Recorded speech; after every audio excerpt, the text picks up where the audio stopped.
Hey dreamer, you've found your way back. Welcome. This is part 2 of the sleep story of Cleopatra, last queen of Egypt, daughter of Alexandria, a woman who carried the weight of an ancient world with quiet and deliberate grace. In part 1, we stood at the beginning. The lamplit room, the lighthouse turning over the dark harbor, the long, slow breath of the sea that Alexandria never let you forget. We met Cleopatra not as history remembers her, but as she was before history arrived, a child in a marble palace, barefoot on cool floors, listening. Now we continue. The city is the same. Its salt air, its cedar smell, its scholars arguing in colonnaded walks. But the story moves forward now, deeper into the palace, deeper into the life that is slowly taking shape around her. There is no need to remember everything. Let the story carry you. Settle in, let your breath slow, and allow the voice of Alexandria to find you wherever you are. Chapter 1. A Child in the Palace by the Sea.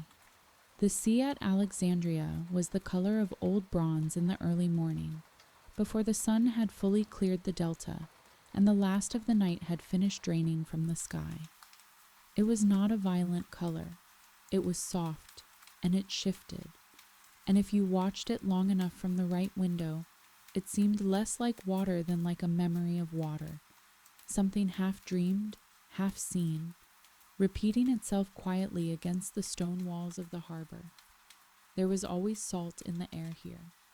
There was always the smell of cedar from the warehouses along the western quay, where the great trading ships sat heavy and still in the dark. And there was always the lighthouse. It stood at the entrance to the harbor on the island the sailors called Pharaoh. Even in the earliest hour, before the light had fully gathered itself into a proper morning, the lighthouse turned. Its beam swept north across the open water, then east along the coast, then north again, patient and unhurried, the way a very old thing moves when it has learned there is no urgency in what it does. Sailors, 10 miles out at sea, could see it. Fishermen in the delta marshes to the east could see it, just a suggestion of brightness over the palm trees, reliable as breathing. From the royal quarter, from any of the tall colonnaded buildings above the harbor, you could hear the faint slap of the water and see the lighthouse turning, and this was as much a part of the city as the streets themselves. The city was built on that sound and that light, and the smell of cedar and salt that came up from the sea at every hour. The lighthouse stood 400 feet high, or perhaps slightly more. Ancient accounts differ, and it does not matter. What matters is that it was the tallest structure most people alive in that century had ever seen, and that it was lit night and day, and that it was the first thing you saw when your ship rounded the headland and came into the long eastern approach to the harbor, and the last thing that shrank and vanished behind you when you left. It was white marble below and granite above, and at its summit was the fire chamber where the keepers tended the flame. An enormous burning, fed with oil and pitch, that could be seen from a distance the modern mind finds difficult to believe. Mirrors of polished bronze were arranged inside the chamber to throw the light outward in a rotating beam. The mirrors turned, and the beam turned with them, and the sailors found their way in. Alexandria had been standing for about 2 centuries when our story begins. It was not old by Egyptian standards. Egypt had cities that made Alexandria seem like a child's first drawing of a city, places whose temples had been ancient for 1,000 years before the first stone was laid here. But Alexandria was something different from those places. It did not feel like Egypt, though it sat at Egypt's edge. It felt like the world, or the world's best attempt at a single place, where all the things the world knew could be kept and argued over and written down. The streets ran in straight lines, which the old Egyptian cities did not. There were buildings of white marble that caught the morning light, and held it a little longer than the stone around them. There were colonnades where philosophers walked arguing about the nature of things, and there were markets where merchants from the harbor traded in goods from as far east as India and as far west as Spain, and there were temples to a dozen gods who had, over the years, begun to politely resemble one another. The streets had been laid out by Alexander's engineers on a grid, which was a very Greek idea, the organized, rational city as a statement of organized, rational thought. But the people who filled the streets were not organized in any simple sense. Alexandria was a city of layers. Greek merchants and Egyptian priests and Jewish scholars and Syrian traders, and in the harbor, sailors from all the ports of the Mediterranean, none of whom understood each other's languages, but all of whom understood the arithmetic of buying and selling. They lived alongside one another in the city's neighborhoods with a particular tolerance of people who need one another too much for prejudice to be worth maintaining. They argued and they traded, and they went to different temples, and they came back to the same markets the next morning. The Museion, which sat near the library and faced partly toward the sea, was another kind of building entirely. It was not as still as the library.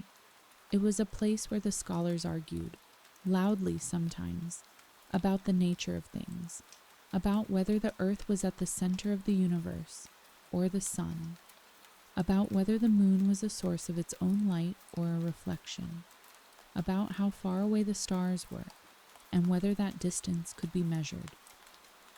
The arguments drifted out of the open colonnaded walks, and mixed with the sounds of the harbor and the sounds of the markets, and if you walked past the Museion in the afternoon, you might hear a voice raised in disputation, and another voice raised in response, and the whole thing sounded less like learning, and more like the city arguing with itself about what it knew, and what it only thought it knew.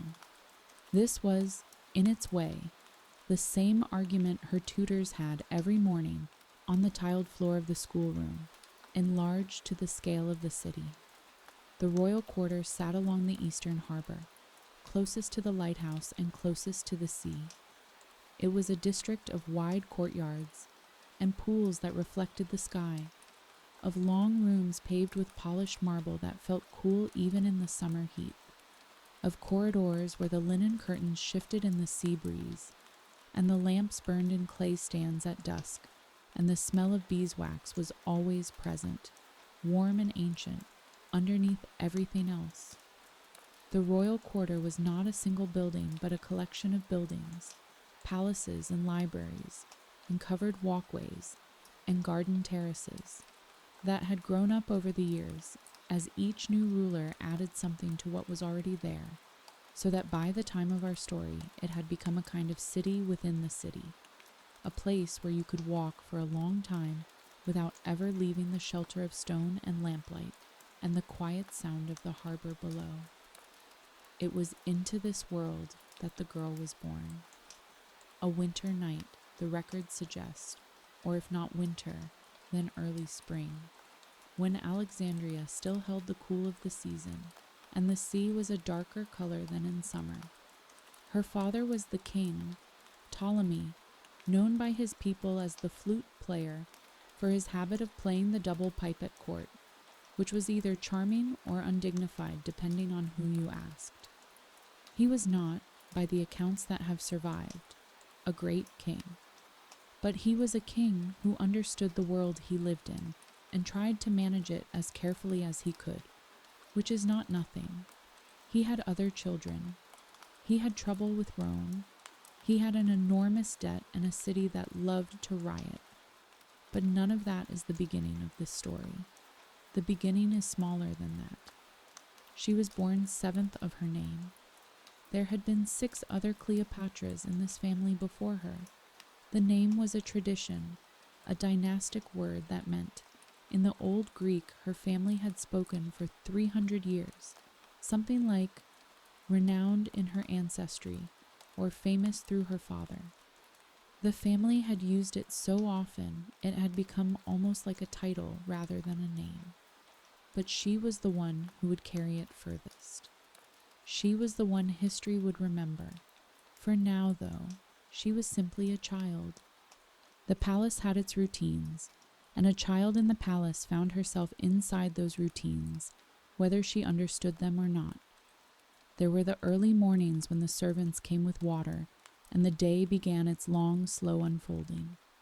There were the hours when the light moved through the rooms, in long stripes from the high windows, striping the tiled floors orange and gold.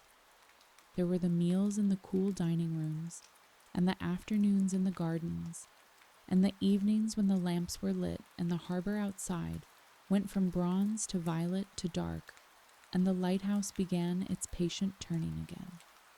The palace kitchens began their work before dawn, and the smell of bread baking drifted through the lower corridors by the time the household was properly awake. It was the first smell of the day before the sea smell asserted itself, that warm flower smell, ancient and particular, the smell of every morning in a house where there are people to be fed. Later, in the markets beyond the royal quarter, the same smell, and alongside it the spices from the eastern trade, the dried fish from the delta, the oil pressed from the groves on the edge of the delta plain. She learned the city partly through its smells, the way children learn things before they have words for them. The cedar and salt of the harbour, the beeswax of the evening rooms, the resin and incense of the temples, the wet earth smell of the garden after the water carriers had passed. And there were the tutors. She had several, which was not unusual for a child of the royal household. Egyptian children of good family were taught by scholars brought from the museum, the great institute that sat near the library and housed some of the finest minds in the world. Her father, for all his debts and difficulties, understood the importance of learning. He had seen what it meant to be unprepared for the world. He had spent years in Rome, watching powerful men decide Egypt's fate while he stood in their hallways. He was not going to let his children be ignorant. The tutor for Greek was a lean man with a short beard who always smelled of the papyrus rolls he carried under his arm. He arrived each morning with a new roll, a new problem, a new text to work through, and he set it on the cedar table between himself and his student, and they worked through it together, which is to say he worked through it, and she followed and asked questions that were, he had noted early on, more difficult than the questions students usually asked at her age. He did not tell her this. He did not want to give her the impression that the standard for other students was a useful measure for herself. The tutor for Egyptian, the old language of the country her family had ruled for 3 centuries but never quite bothered to learn, was different. Older, slower moving, patient in the way of a man who had explained difficult things to the children of powerful people for a long time. He spoke in a low voice that barely changed volume regardless of what he was saying, and he had a habit of pausing before answering a question as though he were consulting something in himself before speaking, some interior register of what was true and what was merely convenient. The 2 tutors did not always agree with one another. About many things, actually, they did not agree. About the right way to count the years, about whether the world was best understood in Greek or in the older languages, about how much geography a child needed to know before she could properly understand poetry. She noticed this. She sat between them in the morning lessons and watched them disagree, and she found that the disagreement was more interesting than the lessons themselves, because if they could not agree, 2 learned men, both of them educated, both of them certain they were correct, then learning was not simply a matter of being told the right answer. It was something else, something larger, something she would have to find for herself. This is not what either tutor intended to teach her, but it was perhaps the most important thing she learned in those early years. It was a lesson she would spend her whole life applying, in one form or another, in languages she had not yet begun to learn, and she would learn many. 5, to start, then more. By the time she was grown, she would have lost count of which language she had learned in which year, because they had all become so ordinary to her that numbering them seemed beside the point. The floors of the schoolroom were tiled in a pattern of dark and pale stone, and in the mornings a stripe of sunlight came in from the high eastern window and crossed the floor diagonally, reaching a little further each day as the season moved toward summer. She had mapped this stripe in her mind. She knew exactly how far it reached on a winter morning, how it changed by spring. While the tutors disagreed about the calendar, she watched the stripe of light on the floor and understood that the year was not a matter of counting. It was a matter of watching. The year moved whether you counted it or not. Her education was wide, as befitted a child who would be expected to govern. There was mathematics, worked out on wax tablets with a stylus, the multiplication of quantities, the measurement of land along the Nile, the calculation of grain surpluses in the delta nomes. She learned that Egypt's wealth moved in numbers, so many measures of grain from the southern nomes in a good flooding year, so many fewer in a poor one, and the difference between those numbers was the difference between a stable kingdom and a starving city. These were not abstract quantities. She watched the faces of the palace officials when the Nile flooding reports came in each autumn, and she could already read in those faces whether the number was good or poor, long before she fully understood what the number meant. There was astronomy, taught partly from scrolls, and partly on the flat rooftop terrace on clear nights, where the sky above the Mediterranean was darker than the city sky because the horizon was open water, and the stars reached down to meet it.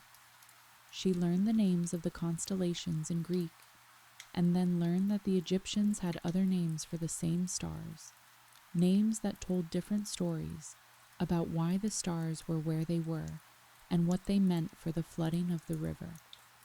The star the Greeks called Sirius, the Egyptians called Sopdet, and Sopdet's annual rising just before dawn was the signal that the flooding was coming, had always been the signal, since before anyone had thought to write it down. She learned to find Sopdet in the summer sky, just above the southeastern horizon in the last hour before dawn, a single bright point of light that meant, the river is coming, the year is beginning, everything is about to change. She was learning, in this way, a lesson that would take years to fully understand, that the world had been described many times, in many languages, by many people who were each certain they had the true description. A star was a star. The Nile flooded every summer. These things were true in every language, but the words wrapped around these truths were different, and the words mattered. They shaped what you could say about the thing, and therefore what you could know about it. She moved from Greek to Egyptian not as most children did, reluctantly because they were told to, but with a kind of hunger. The Egyptian language opened a door into the country that had existed here for 3,000 years before her family arrived. A country of priests and farmers and gods that were older than anything the Greeks had imagined, gods who had been dying and rising and managing the floods of the Nile since before anyone who was now alive had been born. When her Egyptian tutor recited the old prayers, the words used at the great temples, the words carved into the walls at Dendera and Karnak, she sat very still and listened to the sounds of them. They were different from Greek. They moved differently in the mouth. They had a heaviness and a repetition that Greek did not, a way of circling back to the beginning of a phrase the way the river circled back every year to the same flooding, the same retreat, the same rich black mud left behind. She also learned, without being directly taught, the geography of her world. The city moved around her like a great machine. the harbour in the morning full of ships from Cyprus and Rhodes, and the Levantine ports, the smell of cedar and salt mixing with the smell of whatever the ships carried, the markets beyond the royal quarter, where the voices of a dozen languages overlapped and the goods of 3 continents changed hands, the street that led south out of the city and across the delta toward the ancient capital at Memphis, where the old gods still received their offerings in temples that had been standing when the Ptolemies were still Macedonian soldiers who had never heard of Egypt. From her window or from the rooftop terrace, she could see the lighthouse turning. She could see the harbor below, where the ships rocked in the harbor swell and the ropes creaked against the stone mooring posts. She could see the open sea to the north, which went all the way to Rome, though Rome was still, in these early years, only a word to her, a large and powerful word that made the adults lower their voices when they used it. Her father came and went from her life in the way of fathers who had empires to manage and debts to pay. There were seasons when he was present, when she saw him in the formal rooms of the palace, or heard him playing his flute in the evenings through the walls, and seasons when he was away, in Rome, negotiating for his throne, or in the southern provinces managing one of the crises that seemed to follow him everywhere. The palace was enormous and could absorb absences without anyone noticing them very much. The routines continued. The tutors came in the mornings. The harbor moved below. She had brothers and sisters, as children of royal houses do, though the gaps between them in age meant that their lives did not always overlap very much. A sister much older who went away to Cyprus for a time. A younger sister who was not yet old enough for lessons. Brothers who would arrive later when she was already almost a teenager, and who would become, in time, her co-rulers and her adversaries. The family was not warm in the way of ordinary families, but it was not cold either. It was formal, careful, aware of itself, the way families are when they know that the wrong word or the wrong alliance can bring the whole structure down. She learned early to be careful with words. She learned early to watch. The palace garden was long and narrow, walled on 3 sides, open to the harbor on the 4th, through a colonnade of pale stone columns. In the afternoon, the light came through the columns in long bars and lay across the garden path, and she walked in and out of the light in the shadow as she went from one end of the garden to the other. There were orange trees along the eastern wall, still young in those years, their branches barely higher than her head, their leaves thick and dark, and smelling of something she had no word for that was neither sweet nor bitter, but precisely itself. In spring, when they flowered, the smell was overwhelming, not unpleasantly. It simply filled the garden for several weeks and then retreated, and the small hard fruits formed where the flowers had been, and by summer they were full-sized, though still green, and by winter some of them were orange.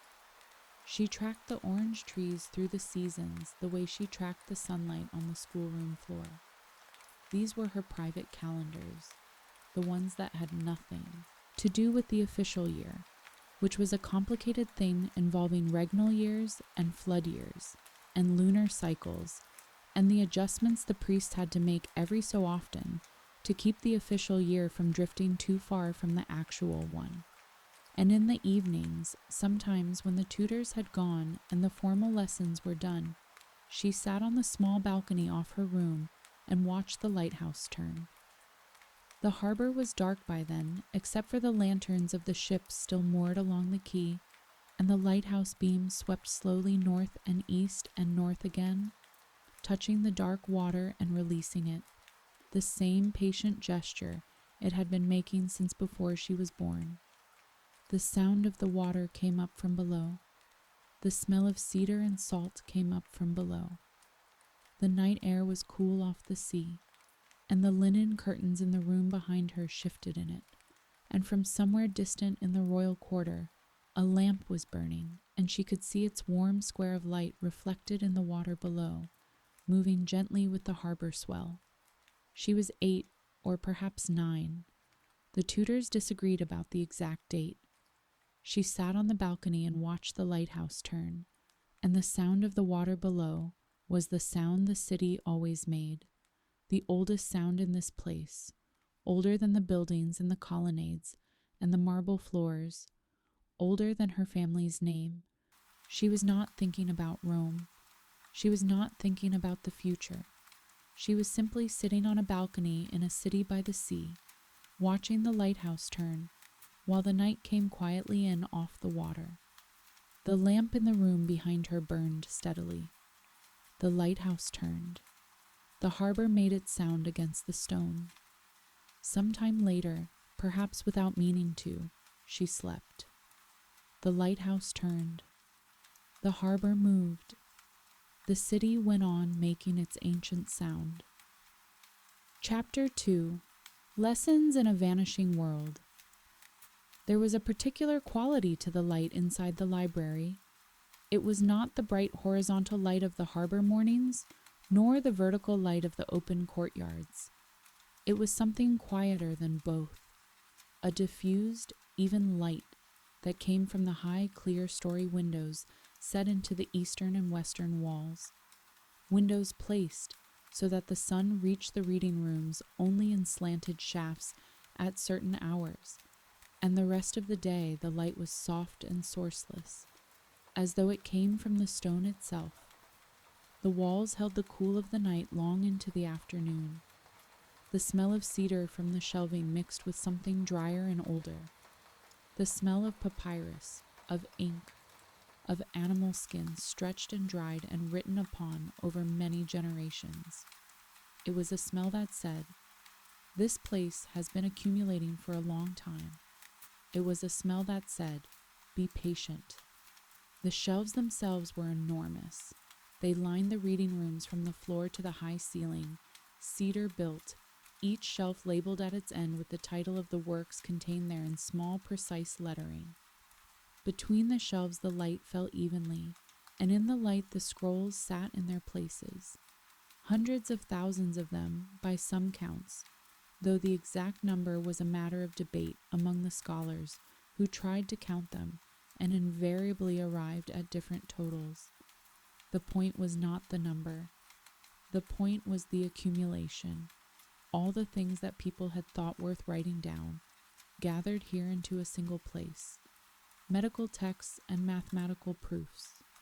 Histories of kingdoms that no longer existed. Poetry and languages spoken by people who had been dead for 500 years. Navigation charts for seas the library's scholars had never personally crossed.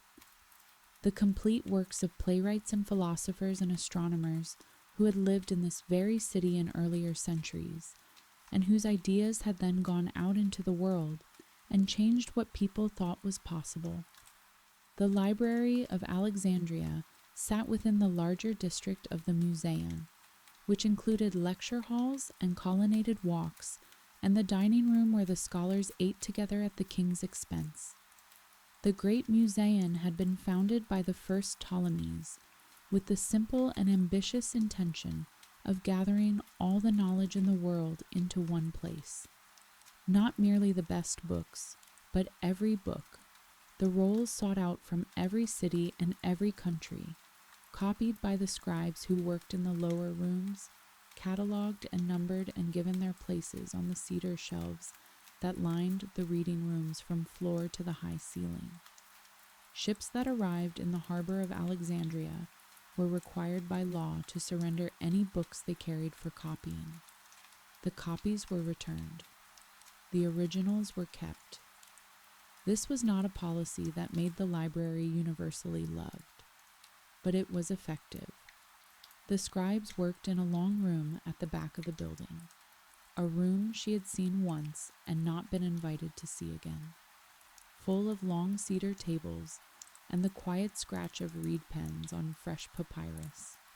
They were copiers, not scholars, Their job was the faithful reproduction of what was already written, not the addition of anything new.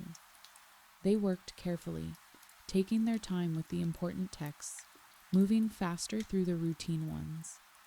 Errors happened, and the catalogers tried to catch them, and sometimes they did not. And so the scrolls on the shelves were not always exactly the same as the originals they had been copied from. This bothered her more than it bothered the scholars, who had made their peace with the imperfection of copies and treated it as simply another reason to find as many versions of a text as possible and read them all. She came here often, and the coming was always a small pleasure. The transition from the bright open harbor district into the cooler, stiller world of the library's outer courtyard, where a row of sphinxes stood in the morning shadow, and the sound of the city fell away and something else took its place. Not silence exactly, but a denser quiet. The quiet of a place where people were concentrating. Then through the high wooden doors into the reading rooms themselves. The doors were heavy and their hinges had been oiled so that they opened without sound. A person entering the library entered in silence. It was an understood thing, like removing sandals at a temple door. She had grown in the way of children who are well fed and well taught. She was taller. Her face had changed. The round softness of early childhood had sharpened into something more angular, more watchful, more recognizably itself. The Greek tutor, who had been teaching her for several years now, noticed the change in the way her questions had changed. They were less about what a thing was, and more about why it was so, and whether it had always been so, and what a different person in a different century might have said about the same thing. These were harder questions to answer. He answered them as carefully as he could. She worked through a passage from Thucydides, the Athenian historian who had written, with a cold and unflinching steadiness, about wars that had happened long before she was born. She found him difficult in a way that she found satisfying. He did not tell simple stories. He told stories where the people making decisions were intelligent and still made the wrong choices, where the outcome was clear in hindsight and opaque in the moment, where understanding why things happened did not make them any less strange or any less costly. She read him slowly, stopping often, going back. This was how she read everything, not quickly, but thoroughly, the way a person investigates a room they may need to know by memory. The Egyptian tutor, meanwhile, was leading her through something different. He had a collection of old priestly texts, some of them so old that the language had shifted into a form that even trained scribes found difficult. He read them aloud and translated as he went, and she listened to the layered sound of it, the ancient words first, in their old rhythm, and then the translation, which was always slightly awkward because the old words contained meanings that the newer language could only approximate. She learned through this that a translation was not an equivalent. It was a report about a thing, not the thing itself. The original always kept something back. There was a particular passage the Egyptian tutor returned to more than once, a section from the text that described the nature of Maat, the principle of truth and order and right relationship that the Egyptians understood as the foundation of the world. Maat was not exactly a goddess, not exactly a law, not exactly a feeling. It was all of those and none of them precisely. A concept that had existed in the Egyptian mind for 3,000 years and had never been reduced to a single word in any other language. She thought about this often. The idea that some truths were not translatable, that they existed only fully in the language that had made them, had the same quality as the argument between the tutors, the same suggestion that the world was larger than any single description of it. There were other tutors too, for other things. A geographer who came twice a week with maps drawn on stretch goatskin, maps of the Mediterranean's coastlines, the river systems, the location of the trading ports.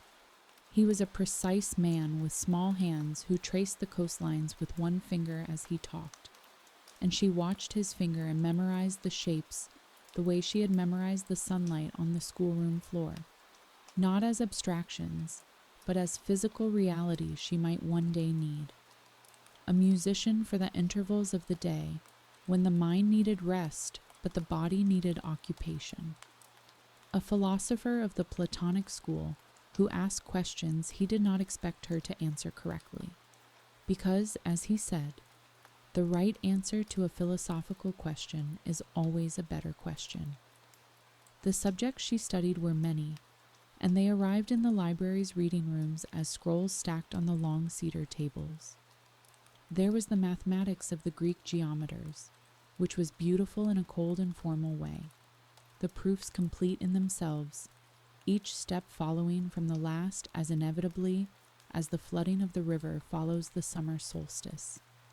She worked through Euclid's elements with the Greek tutor's guidance, constructing the proofs on a wax tablet with a stylus, erasing and redoing them when they went wrong. The tutor was patient with errors. He had been teaching long enough to know that a student who made the same error twice had understood something the second time that they had not understood the first. She made most errors only once. There was the Egyptian agricultural calendar, which tracked not only the flooding, but the planting and the harvest, and the rising of specific stars that announced each season's change. There was medicine, the Greek tradition of observation and theory, and the older Egyptian tradition of remedies and prayers, which were not so different in their practical effects as the Greek physicians liked to believe. There was music.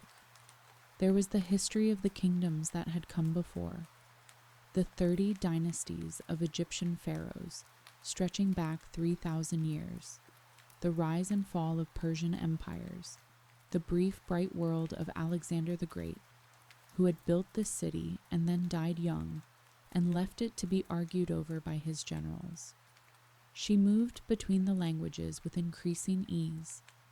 By the time she was 12 or 13, the Greek in her head and the Egyptian in her head were both fluent enough that she no longer translated between them. She simply thought in whichever language the moment required. Later she would add others. Aramaic, which her Greek tutor had told her was unnecessary, and which she learned anyway, working through it in the evenings by lamplight with a scroll she had found on the eastern shelves. Hebrew, because the Jewish quarter of Alexandria was large and its debates were interesting. She had listened to them from the edge, through interpreters, and felt the loss of the actual words, the way you feel the difference between looking at a painting through glass and looking at it without. The language of the Ethiopians who came from far to the south, following the Nile's upper reaches, bringing their own goods and their own gods. Then others still, languages she came to later, from the east, from the trading routes. She did not learn these languages to be impressive. She learned them because she understood already that a language was not just a communication tool. It was a way of being inside another person's world. You could speak to someone through an interpreter, but what you received back was always the interpreter's understanding of what had been said, not the original. The interpreter stood between you and the other person, the way glass stands between you and a view. You could see through it clearly enough, but you could not touch what was on the other side. She wanted to touch what was on the other side. In the afternoons, when the library was at its quietest, and the scholars had mostly dispersed to their own rooms and their own work, she sometimes moved through the shelves alone, reading the labels, occasionally pulling a scroll from its place and unrolling a few inches of it to see what was inside. There was a section for Greek drama she knew well. She had read all the surviving tragedies by the time she was 12, and found in them the same thing she found in Thucydides. Intelligent people making catastrophic choices, the logic of the catastrophe always visible in retrospect, and the plays written in a way that made you feel the retrospect was a kind of learning. There was a section for Egyptian sacred texts she had worked through more slowly, with the Egyptian tutor's guidance, because the language required it. And there were the shelves she barely knew at all, the Eastern texts, the Babylonian astronomy records, the Indian mathematical works that the scholars argued about in the colonnaded walks of the museum, texts that her tutors had not yet assigned to her, but that she could see were there, waiting. Beyond the library, outside its cool stone walls, the world was not still. Her father's difficulties continued and grew. She heard things in the way that children in important households hear things, from corners of rooms, from overheard conversations between adults who forgot she was there, from the tone of voices more than the words themselves. There were troubles with Rome. There were troubles with the Alexandrian crowd, who were not gentle with kings they disapproved of. Her father had been away at least once, a long journey to Rome, or was it Ephesus? And in his absence, her older sister had briefly proclaimed herself queen. The palace had been tense for weeks, with the kind of adult tension that expresses itself as excessive orderliness. The servants moving more quietly than usual, the meals served with unusual precision, no one in the corridors after dark. She observed all of this from a certain distance. This was not coldness. It was the particular attentiveness of a person who understands that observation is not the same as passivity, that watching carefully is a form of action because it produces knowledge, and knowledge is useful. She was 11 when her sister's brief rule ended. She was 12 when her father returned from Rome, with a Roman army behind him, and settled his accounts with his enemies in the swift and permanent way of returning kings. She sat in a room on the upper floor of the royal quarter and heard the noise of it and did not go to the window. There was nothing to see that she needed to see. She already knew what was happening. She had known what would happen.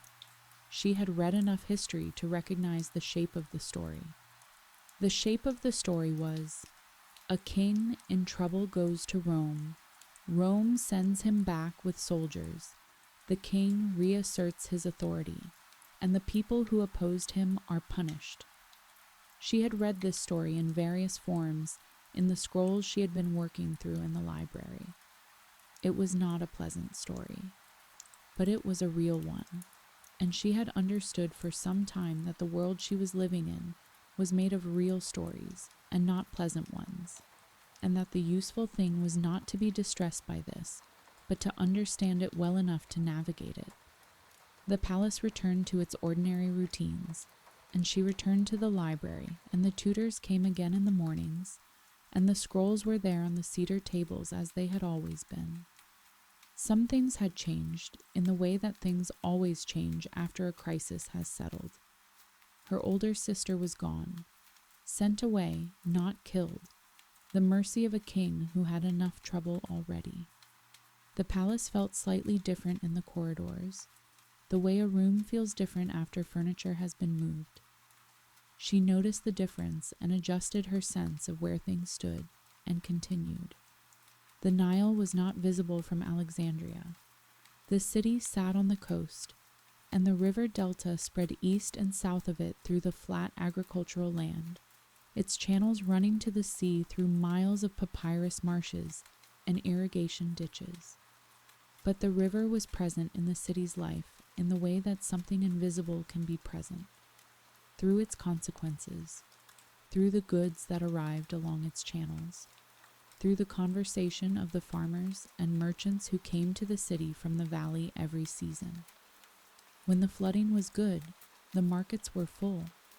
When the flooding was low, the prices rose and the people were unhappy, and the king received petitions from the nomes requesting relief from taxation.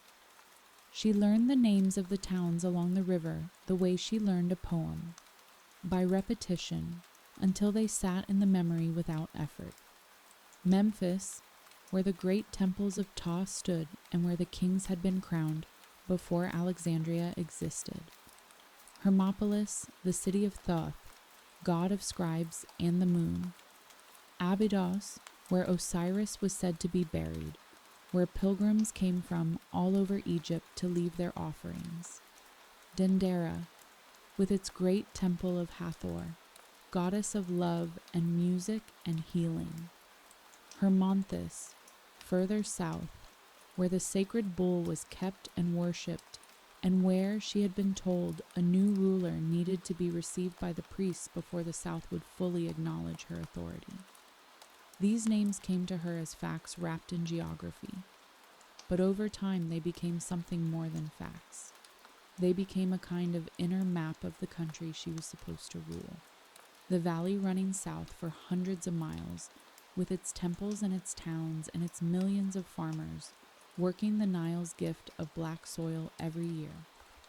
In the evenings, when the library's light faded, and the scholars rolled up their work and the lamps in the reading rooms were finally lit, that warm orange light that made the cedar shelves glow and turned the white walls honey-colored, she sometimes stayed a little longer, until the tutor came to collect her, or the librarian indicated very gently that the reading rooms were closing.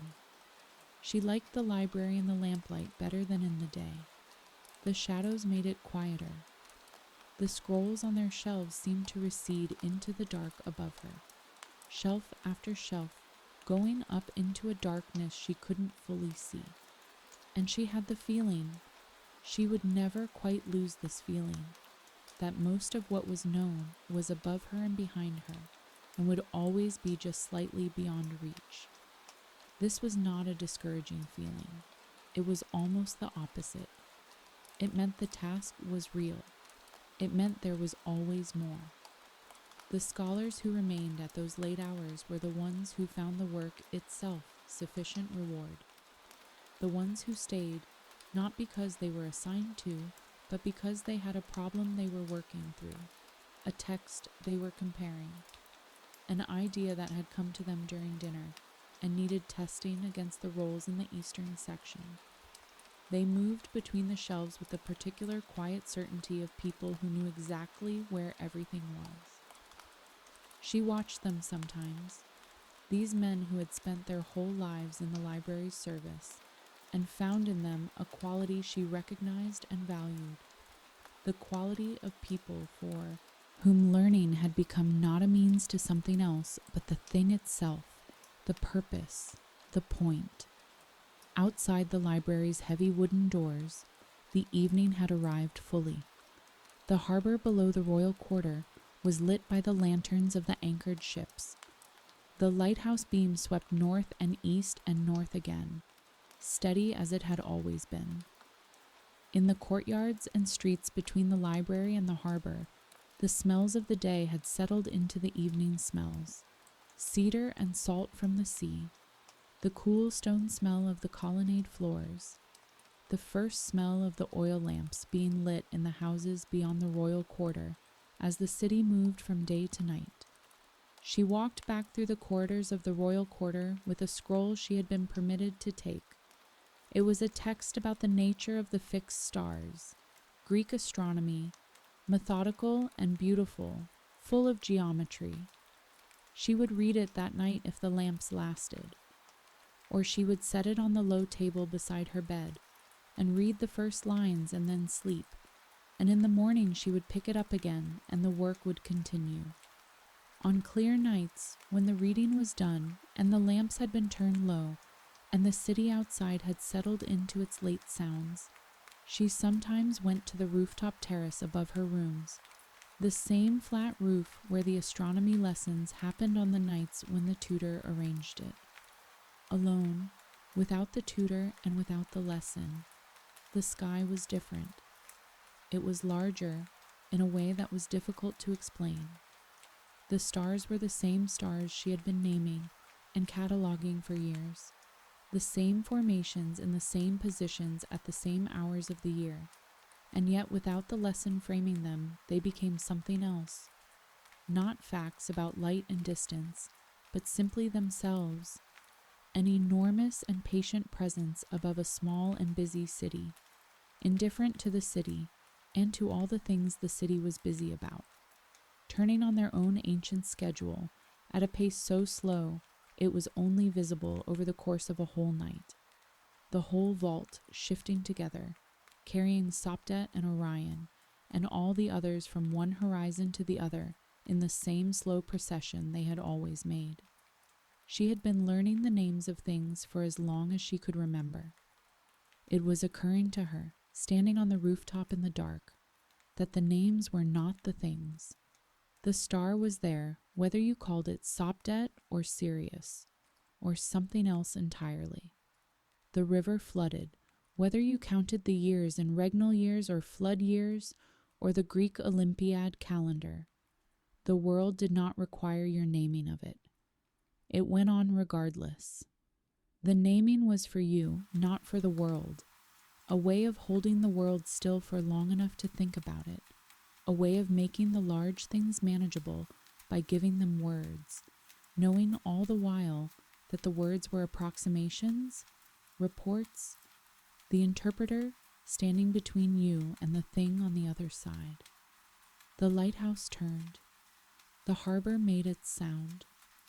The lamp on her bedside table would burn a few hours into the night and then go quiet. The scroll was there in the morning, where she had left it. The city had been there all night, making its sound as it always was.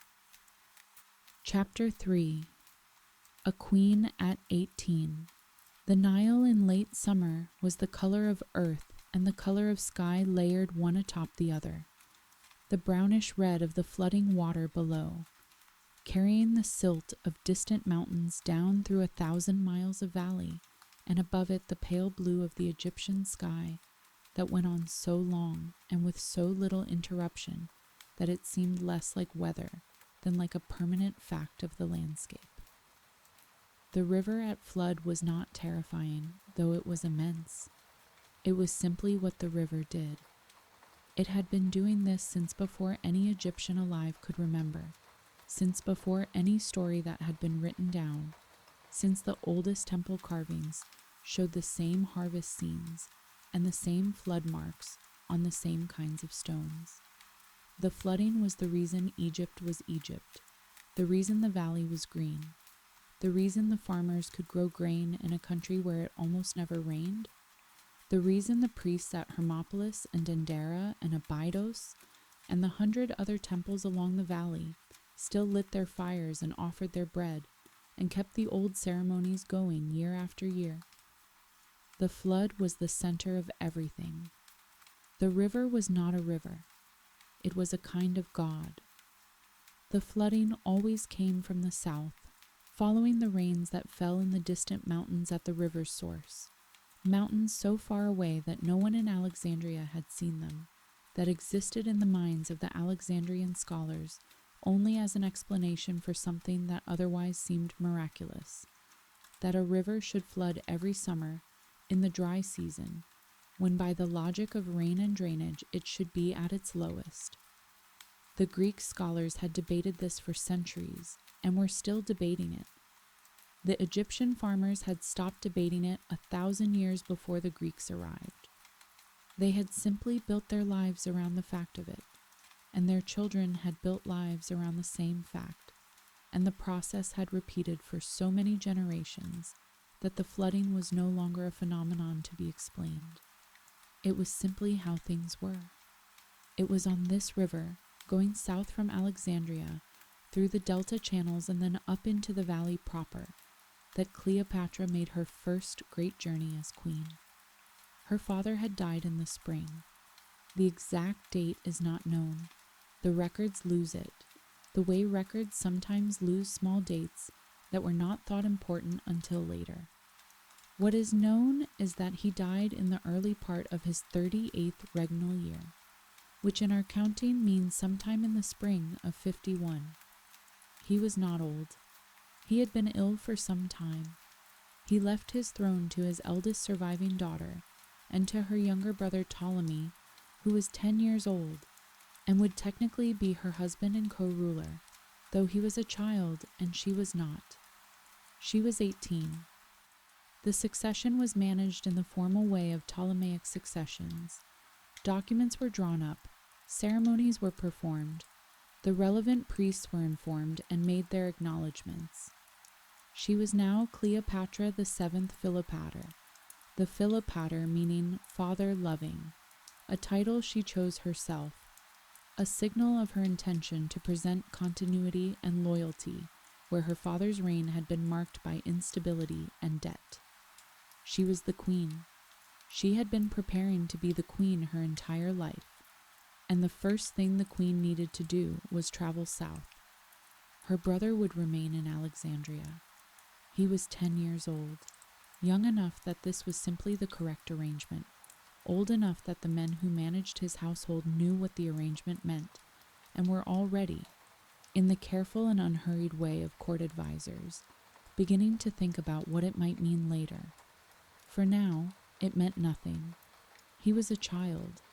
She was the queen. The barge went south.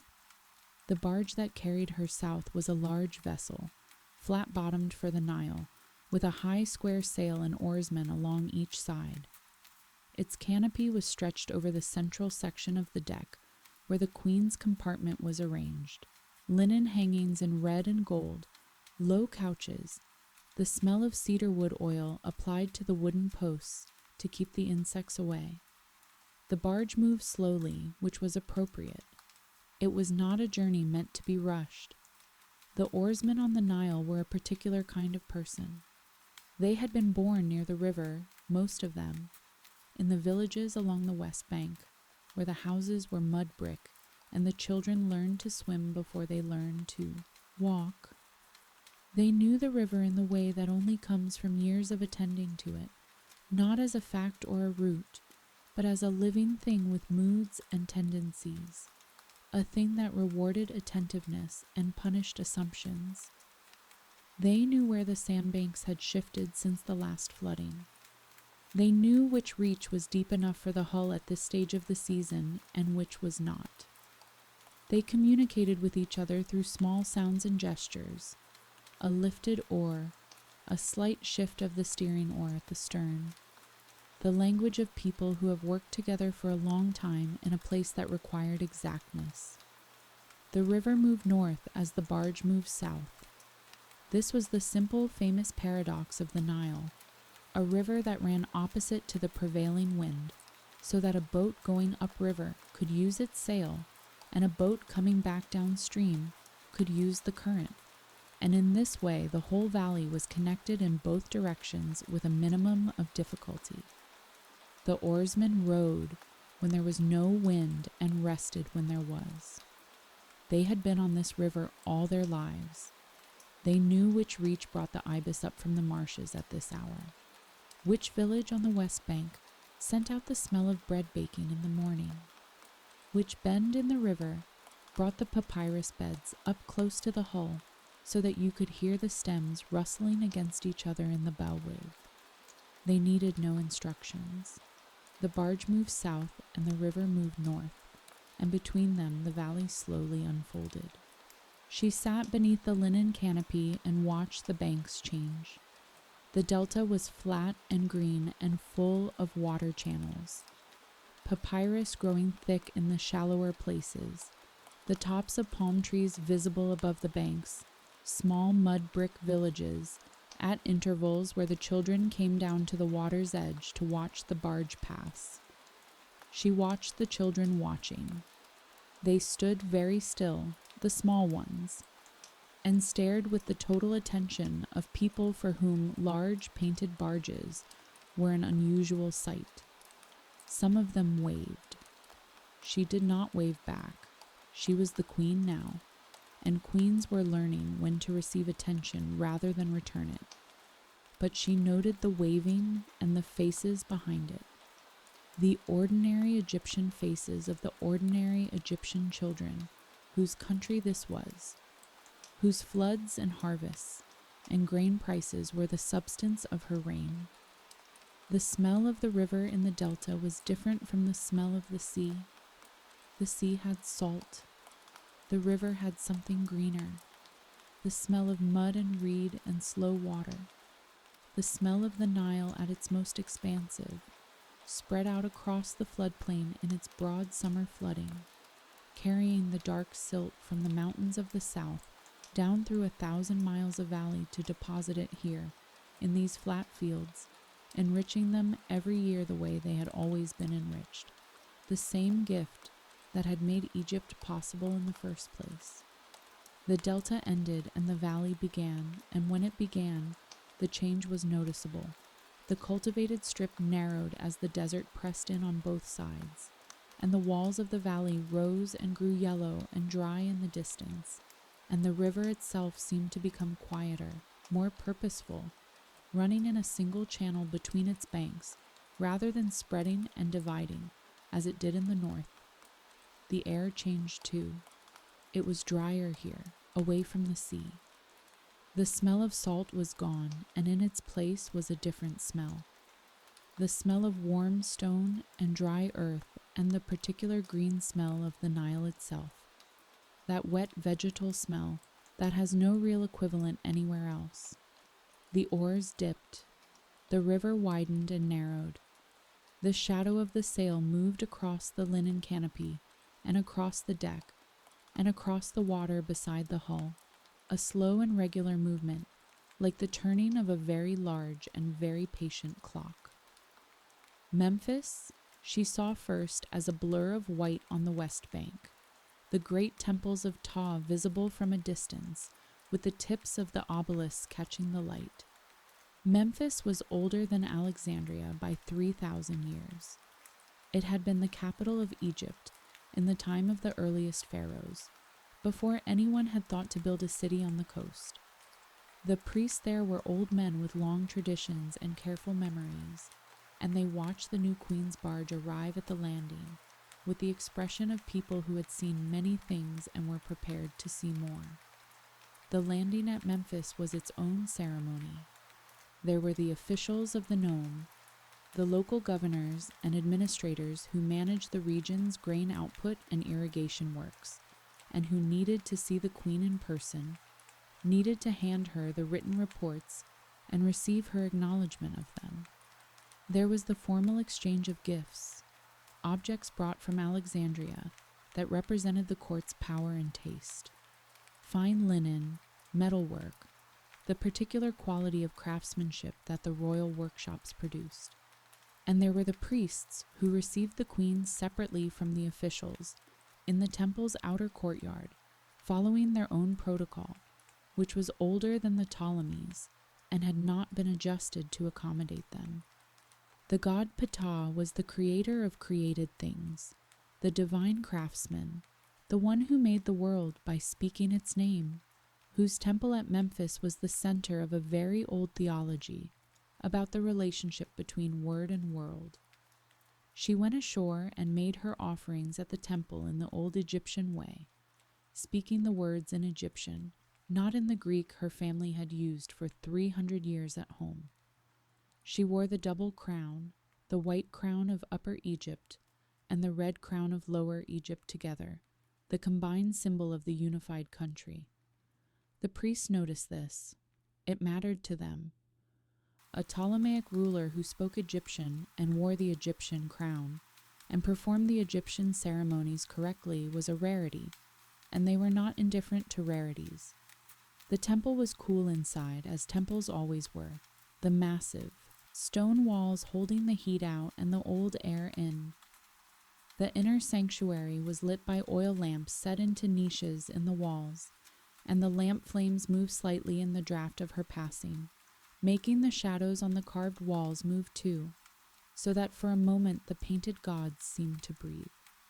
She stood before the image of Ptah, the wrapped figure, the straight-backed deity holding the scepter, and made her offering in the prescribed form, and the priests recited their responses in the old language, and the smoke of the incense moved upward through the lamplight toward the high ceiling, and the ceremony was complete.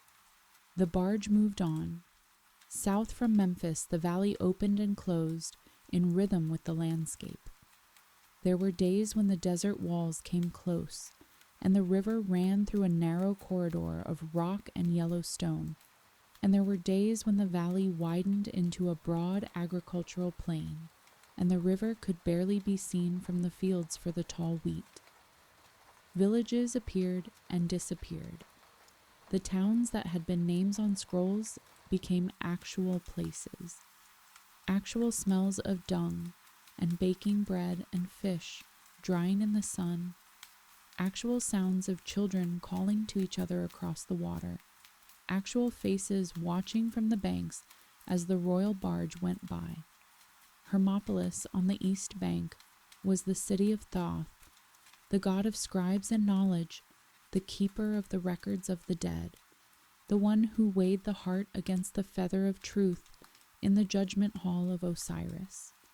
She had known the name since childhood, since the tutors had first listed the gnomes. The actual city was a temple complex surrounded by ordinary buildings, priests and merchants and farmers, all living in the same proximity, the sacred and the ordinary, mixed together the way they always were in Egyptian life. She made her offerings there too, at the temple of Thoth, and the priests of Thoth received her as the queen of both lands, and she moved on. Abydos was further south and further inland and older than almost everything else she had seen.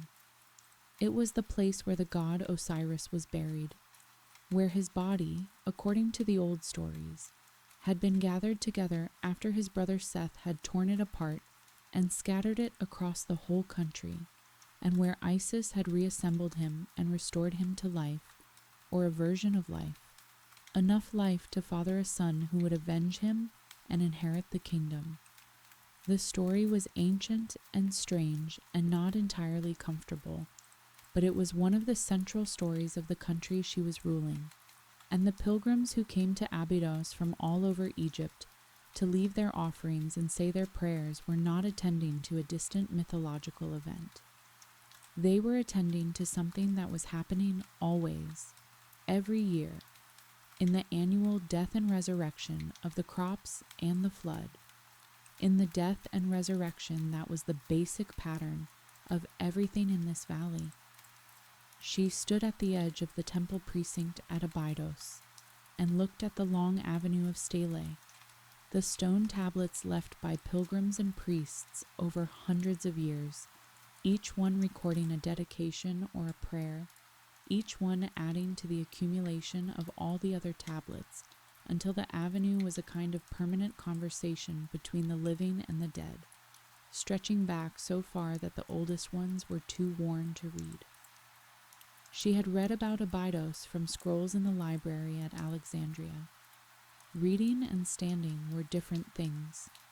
The scrolls were useful and the standing was irreplaceable, and she understood, here more clearly than she had understood it anywhere else on the journey, why a queen needed to come south in person.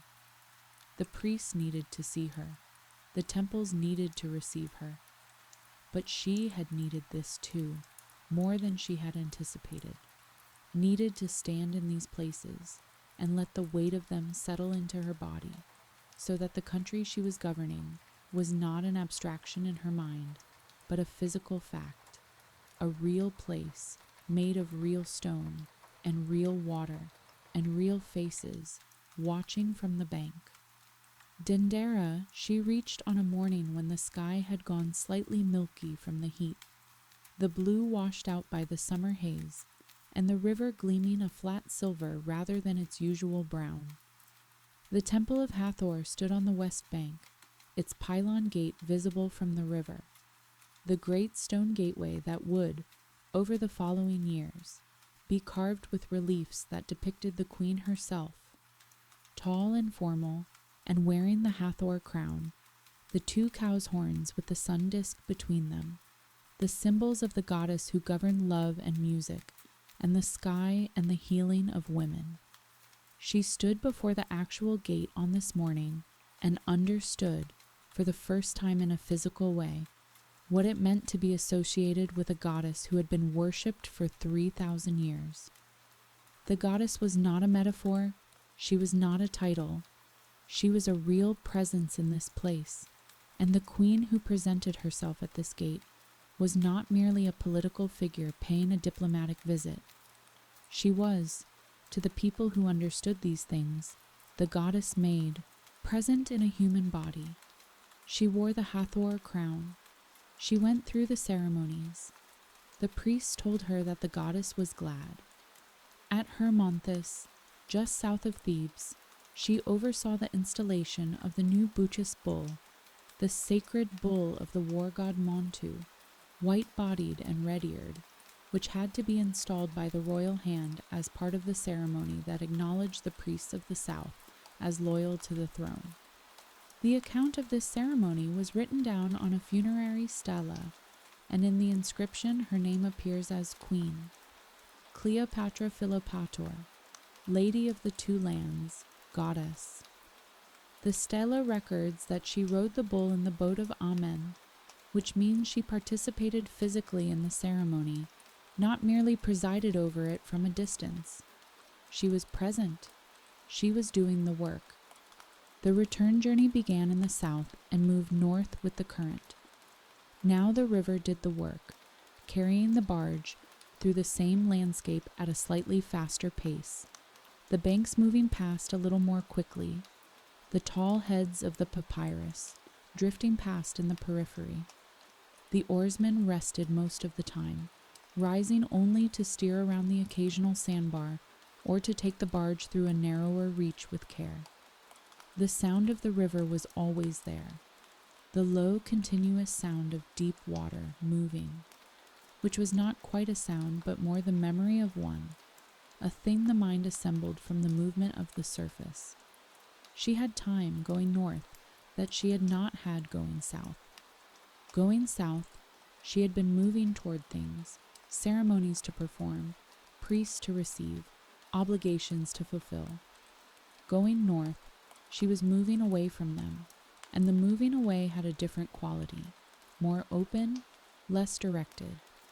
The kind of time that accumulates on long journeys when the decisions have been made and the work has been done, and there is nothing left but the journey itself. She thought about Memphis, about the priests' faces in the lamplight of the inner sanctuary. She thought about Abydos and the long avenue of stelae, and the feeling of standing inside a conversation that had been going on for hundreds of years before she arrived, and would go on for hundreds of years after she left. She thought about the Buchas bull at Hermonthis, the white-bodied animal watching her from the other side of the ceremonial space, with the total calm of a creature that understood itself to be sacred and had arranged its existence around that understanding. She had done the same in a different way. The goddess inhabited the queen's body the way water inhabits a vessel. This was not metaphor. It was simply the way things worked, in the country whose queen she was now.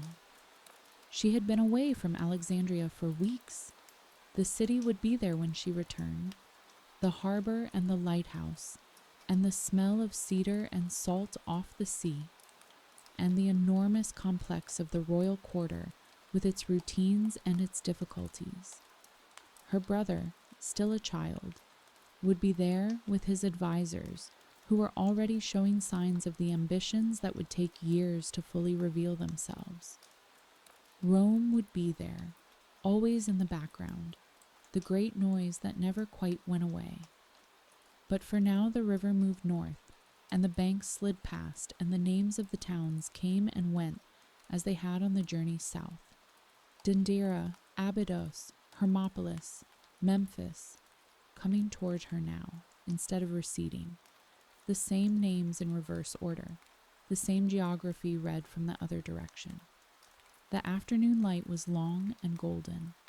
The sky above the valley was clear and enormous. The oarsmen dozed in their places, and the current did the work, and the barge moved north toward the sea. She sat beneath the linen canopy and watched the west bank go past. There was a line of farmers working the edge of the inundated fields, doing the early preparation for the planting that would follow when the flood retreated. They were small at this distance, bent over their work. One of them looked up as the barge passed. He raised a hand. She did not know if he could see who was on the barge. It did not matter. She raised her hand in return. Further north, where the river widened and the current slowed, a woman was washing cloth on a stone at the water's edge, the wet linen spread across her arms, her movements the unhurried movements of someone doing a task she had done 1,000 times. Children played in the shallows beyond her, their voices too distant to hear but their gestures clear. They were throwing stones and watching the rings spread outward on the water. The rings spread and overlapped and disappeared, and new ones followed, and the children watched each one with the complete attention of people for whom this is enough to stand in the warm water and throw a stone, and watch what happens, the day going on around them, the river going by. She watched them until the bend in the river took them away. The river moved north. The linen canopy shifted in the evening breeze. The sky over the desert turned from gold to orange and then slowly toward the dark, and the first stars appeared above the valley's eastern wall, and the river below the barge was quiet and dark, and running steadily north toward the sea, toward Alexandria, toward the smell of cedar and salt that she could not yet detect, but that was there in the direction the current was taking her, patient as the current, waiting as things always wait when you are on your way back to them. The current carried her. The valley went on. The river, as it always had, ran north. Chapter 4. A Roman in the Hallway. The desert at the eastern edge of Egypt was not silent. There was wind moving through the low scrub, a dry, constant wind that carried sand in fine veils across the open ground and pressed against the walls of the encampment at night with a sound like breathing. There were the sounds of animals, horses and camels and the occasional dog. There were the sounds of a small army and its temporary arrangements, the creak of leather harness, the low voices of sentries, the grinding of grain that happened in every camp at dawn. And there was the sound of the sea, distant but real, coming from the north. Even here, miles from Alexandria, you could sometimes smell it, the salt, faint as a suggestion on the east wind. The desert at this edge of Egypt was flat and pale, the ground a hard-packed sand that held a footprint for days if no wind came. The sky above it was enormous, and at night the stars over the desert were many more stars than the stars over the city, because the city's lamps competed with the sky and the desert did not. The stars wheeled overhead with the unhurried certainty that stars have always had, the same formations she had learned by name on the rooftop terrace in Alexandria, now visible from a different angle, from a flat open place without columns or roof lines to interrupt them. She knew their names in Greek. She knew them in Egyptian. She lay on her back in the camp and looked up at them and thought about what she knew and what she needed to know and what she intended to do next. She had been sleeping under those stars for weeks, or rather trying to sleep under them, which is not the same thing when your mind will not slow down, and the next day's decisions are already arranging themselves in the dark. She had been pushed from her throne by her brother's advisors the previous year, and had made her way east to the border territory, and had raised a small army, and was now camped near the eastern entrance to Egypt called Pelusium, facing her brother's much larger force across a stretch of flat ground, waiting to see what the world would do next. She was 21 years old. She had been queen for 2 years, and she had lost her throne, and she was in the desert with soldiers who were loyal to her for reasons she had worked very hard to give them. The soldiers were a mixed force, some Egyptian, some Syrian, some hired men from the various eastern territories that had been supplying mercenaries to whoever could pay since before Alexander's time. She had paid them from her own treasury, from the part of the treasury she had had the presence of mind to secure before the council's men could reach it. This was not coincidence. She had watched the council's ambitions developing for months before the crisis came to its head, and she had made preparations. Not for every outcome. No one could prepare for every outcome, but for enough of them that she was not in the desert without resources. She had spent those weeks thinking. This was the particular gift of enforced waiting. It required you to stop moving and think instead, and if you could manage not to be too frightened, the thinking was useful. She thought about her father's years of difficulty. She thought about the history she had read, the patterns of kings in trouble, and how some of them had recovered and some had not, and what the distinguishing quality was between the two groups. She thought about Caesar, what she knew of him, what she had inferred, what she needed to understand before she was in the same room with him. Across the border, larger events were in motion.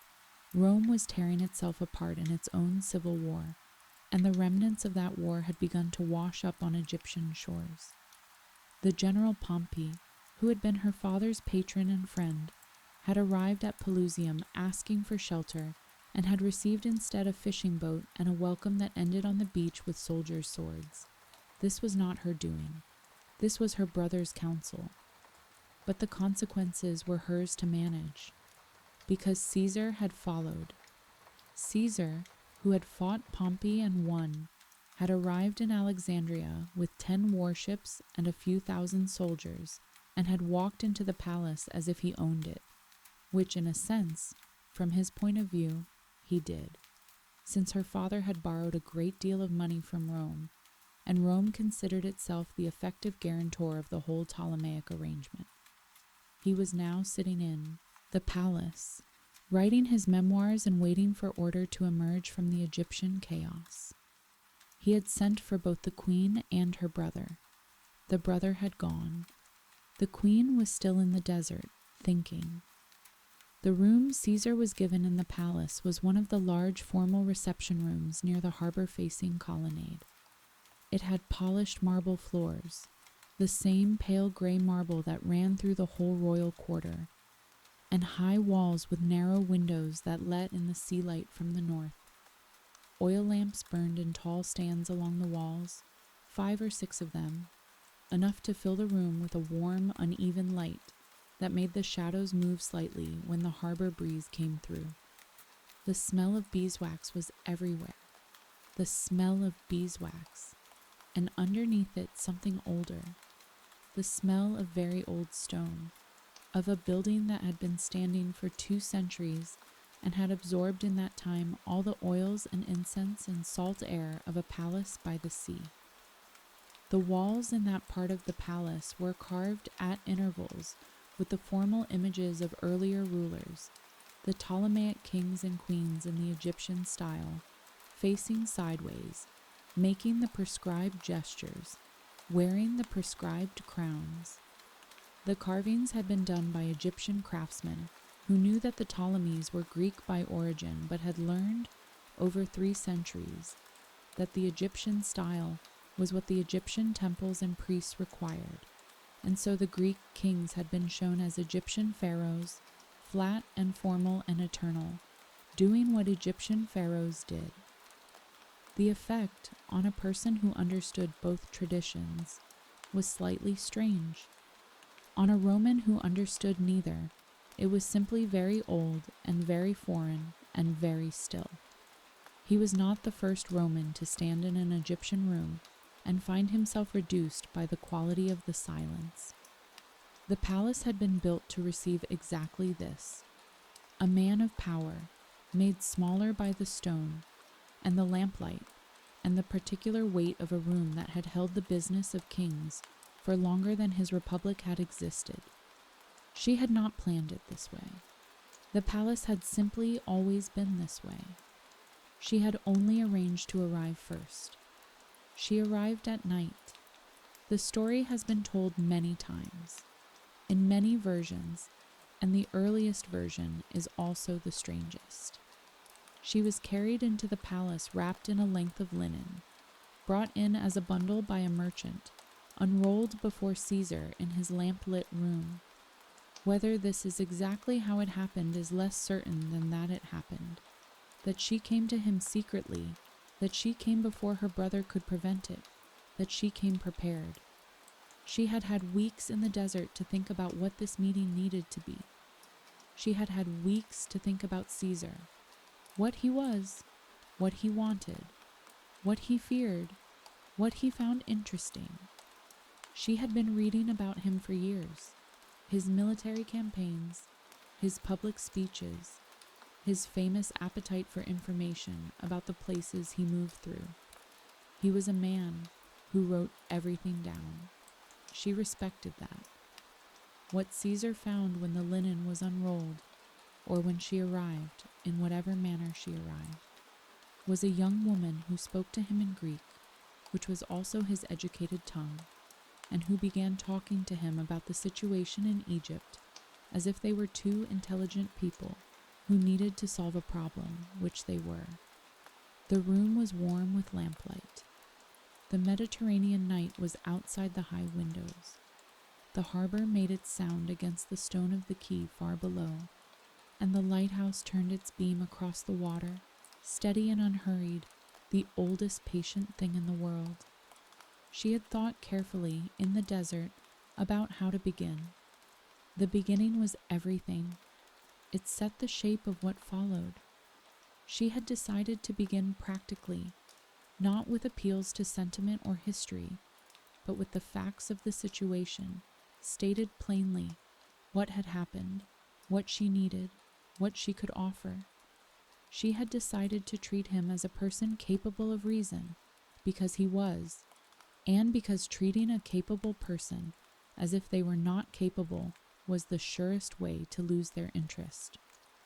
She had prepared a clear account of the political arrangements that had produced the crisis, of the debts and the alliances, and the structure of her brother's council, and the specific men who had made the specific decisions that had resulted in her being in the desert with soldiers while Caesar sat in her palace. She was not beautiful in the way the later stories insisted on.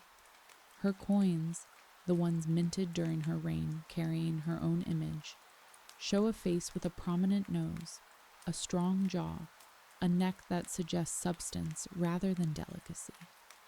These are not the features of the conventional Hellenistic beauty. But beauty, as Plutarch would later say, was not what she relied on.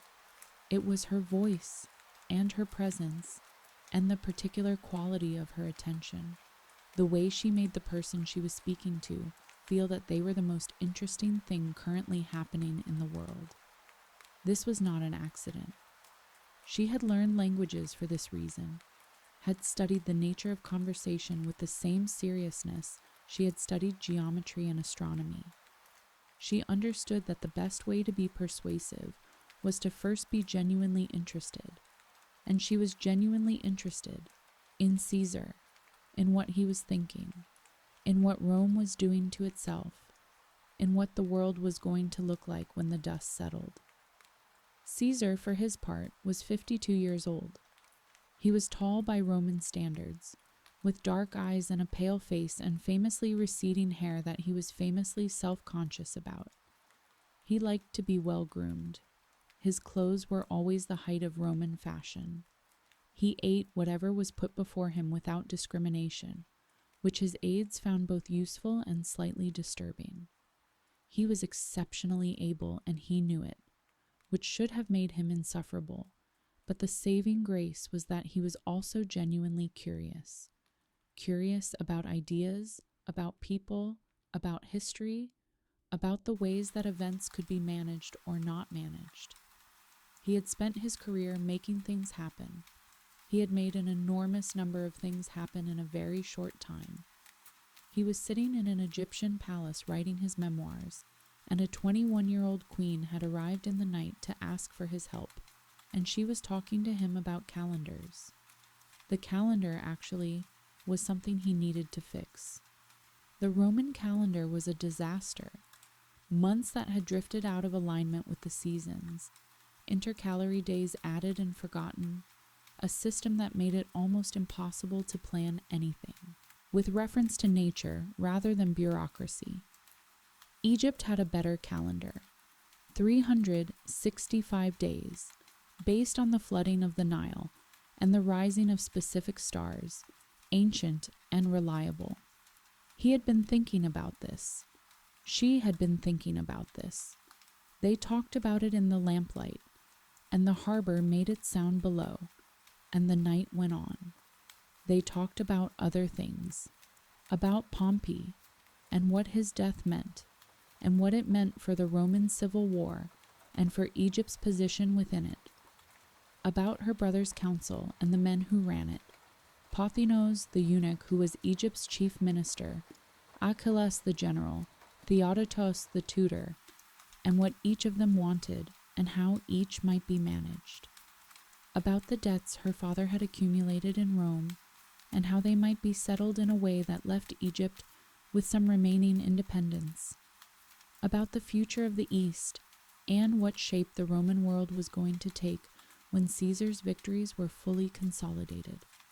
The conversation was quiet, intelligent, practical, the conversation of two people who both understood the world as a problem to be solved rather than a drama to be suffered through. She had brought with her from the desert a clarity that weeks of enforced waiting had produced. She knew exactly what she needed from this meeting, his support, or at least his neutrality, which would be enough to tip the balance against her brother's counsel. What she offered in return was what she had always offered: Egypt, its grain, its stability, its ancient legitimacy. An Egypt that was stable and friendly to Rome was worth far more to Caesar than an Egypt in civil war. By the time the lamps had burned lower and the first gray suggestion of dawn had appeared in the narrow windows, they had been talking for hours. Caesar, who had been to bed with a great many women and had stayed up talking with very few of them, was awake in a different way than he expected. He was not sure what to make of what had happened. He was sure that the situation in Egypt was more interesting than he had previously assumed, and that the queen was more interesting than almost anyone he had met in a long time. She was still there in the morning. She was still there when the servants came in with water, and the day began its ordinary business. And she was still there when her brother arrived, to find that his sister had somehow gotten there first, and was already, in his assessment, in a position he had not anticipated and could not easily dislodge. They walked together in the palace gardens that morning, Caesar and Cleopatra, early, while the dew was still on the grass, and the light was the soft, flat light of early Mediterranean morning, before the sun had fully gathered its strength. The garden was cool and smelled of something flowering, something the gardeners had planted that came into bloom at this time of year. The harbor was visible between the columns of the garden's southern wall, the water still in bronze in the early light, the ships rocking very slightly in the harbor swell. The lighthouse was still turning, as it had been all night, as it always was, its beams sweeping north and east and north again across the water, the same patient gesture it had been making since before either of them was born. The garden was a place she had known since childhood, the same long-walled garden with the pool at its center, and the orange trees along the eastern wall that she had walked as a girl, tracking the seasons by their fruit. The trees were taller now, their trunks thickened, their branches reaching higher. The fruit was green and small at this season, still months from ripening, and the smell of the leaves in the early morning was the same smell she had never found a word for, neither sweet nor bitter, precisely itself. Caesar walked with the particular attentiveness of a man who filed information about wherever he went, who noted the structure of the garden, the view from this angle, the relationship between this wall and that colonnade, the way the light moved through the columns at this hour. She had read that he wrote his battle accounts during campaigns, in the evenings, with the same matter-of-fact concision he had brought to the night's conversation. What happened, what was done, what resulted. No sentiment, no decoration, just the facts, set down as they occurred. She understood the discipline of it. She had been writing her own accounts since childhood, in a different register, not battle reports, but the private notations she kept of the palace's patterns and the court's movements, the slow accumulation of observation that her tutors had taught her to trust over any single piece of information. He had a great deal he needed to do today. There were soldiers to organize and letters to write, and the Alexandrian crowd to manage. She had a brother to deal with, and a throne to reclaim, and a city that had not particularly wanted her back. But for a little while they walked in the garden in the early light, while the dew lasted. Caesar stayed in Alexandria for months. The reasons were practical. Adverse winds, the need to stabilize the situation, the debt his government was owed. But the months were also, by all accounts, peaceful in a way that his life had not often been peaceful. He worked in the mornings. He sight-saw in the afternoons. He was particularly interested in the tomb of Alexander the Great, which was somewhere in the royal district, and which he spent some time contemplating with the intensity of a man measuring himself against his predecessors. He visited the library and the museum, and spoke with the scholars there, and found them interesting, and discussed the calendar reform he had been thinking about for years. He was 52 years old, in an age when 52 was considered rather more elderly than it seems to us. He had been at war or in preparation for war for most of his adult life. He had crossed the Alps and the English Channel, and the rivers of Gaul, and the rivers of Asia Minor, and the narrow sea between Italy and Greece. He had been wounded and been sick and recovered and continued. He was tired in a way that was not quite the ordinary tiredness of a tired person, but something deeper. The tiredness of a person who has been living at full intensity for so long that he has almost forgotten what a lower intensity might feel like. Alexandria was a lower intensity. He did not know quite what to do with that, but he stayed. The city went on around him in its usual way, the harbour busy in the mornings, the markets loud at midday, the colonnades of the museum full of arguing scholars in the afternoons. The smell of cedar and salt was everywhere, as it always was in Alexandria, in every season. The lighthouse turned over the harbour at night, and the beeswax burned in the palace rooms in the evenings, and the sea breeze came off the water and moved the linen curtains in the long corridors of the royal quarter. And in those evening rooms the Queen and the Roman general talked about Rome and Egypt, and the calendar and the shape of the world, about the debts and the alliances, and the question of what happened next, and found in each other, for a time, a version of the conversation neither of them had been able to have for a long time. In those months, Alexandria showed him what it was. He had arrived expecting a troubled provincial kingdom, a debtor state that needed management. He found instead the largest city he had been in since he had been in Rome, a city of perhaps 500,000 people, of 7 distinct quarters, of a harbour that was the busiest in the Mediterranean. He found the library, which was not quite what he had expected, larger, more quiet, more serious in its accumulation. He spent an afternoon in the geography section and another in the mathematical section, and came away with the particular alertness of a person who has walked through a room full of things they did not know existed and would like to come back and spend more time in. She watched him taking it in, the city. It was a particular pleasure to watch a person of genuine intelligence encounter something genuinely new. He took notes. He asked questions. He visited the harbor with the professional attention of a military man assessing an asset, and the personal attention of a man who found the movement of ships satisfying in the way that some people find the movement of water satisfying. They had in common a particular quality of loneliness, the loneliness of people who are too interested in too many things to ever quite be satisfied with a single conversation, who are always, in the middle of one thought, already reaching for the next. The autumn passed. The harbor was still below the palace windows.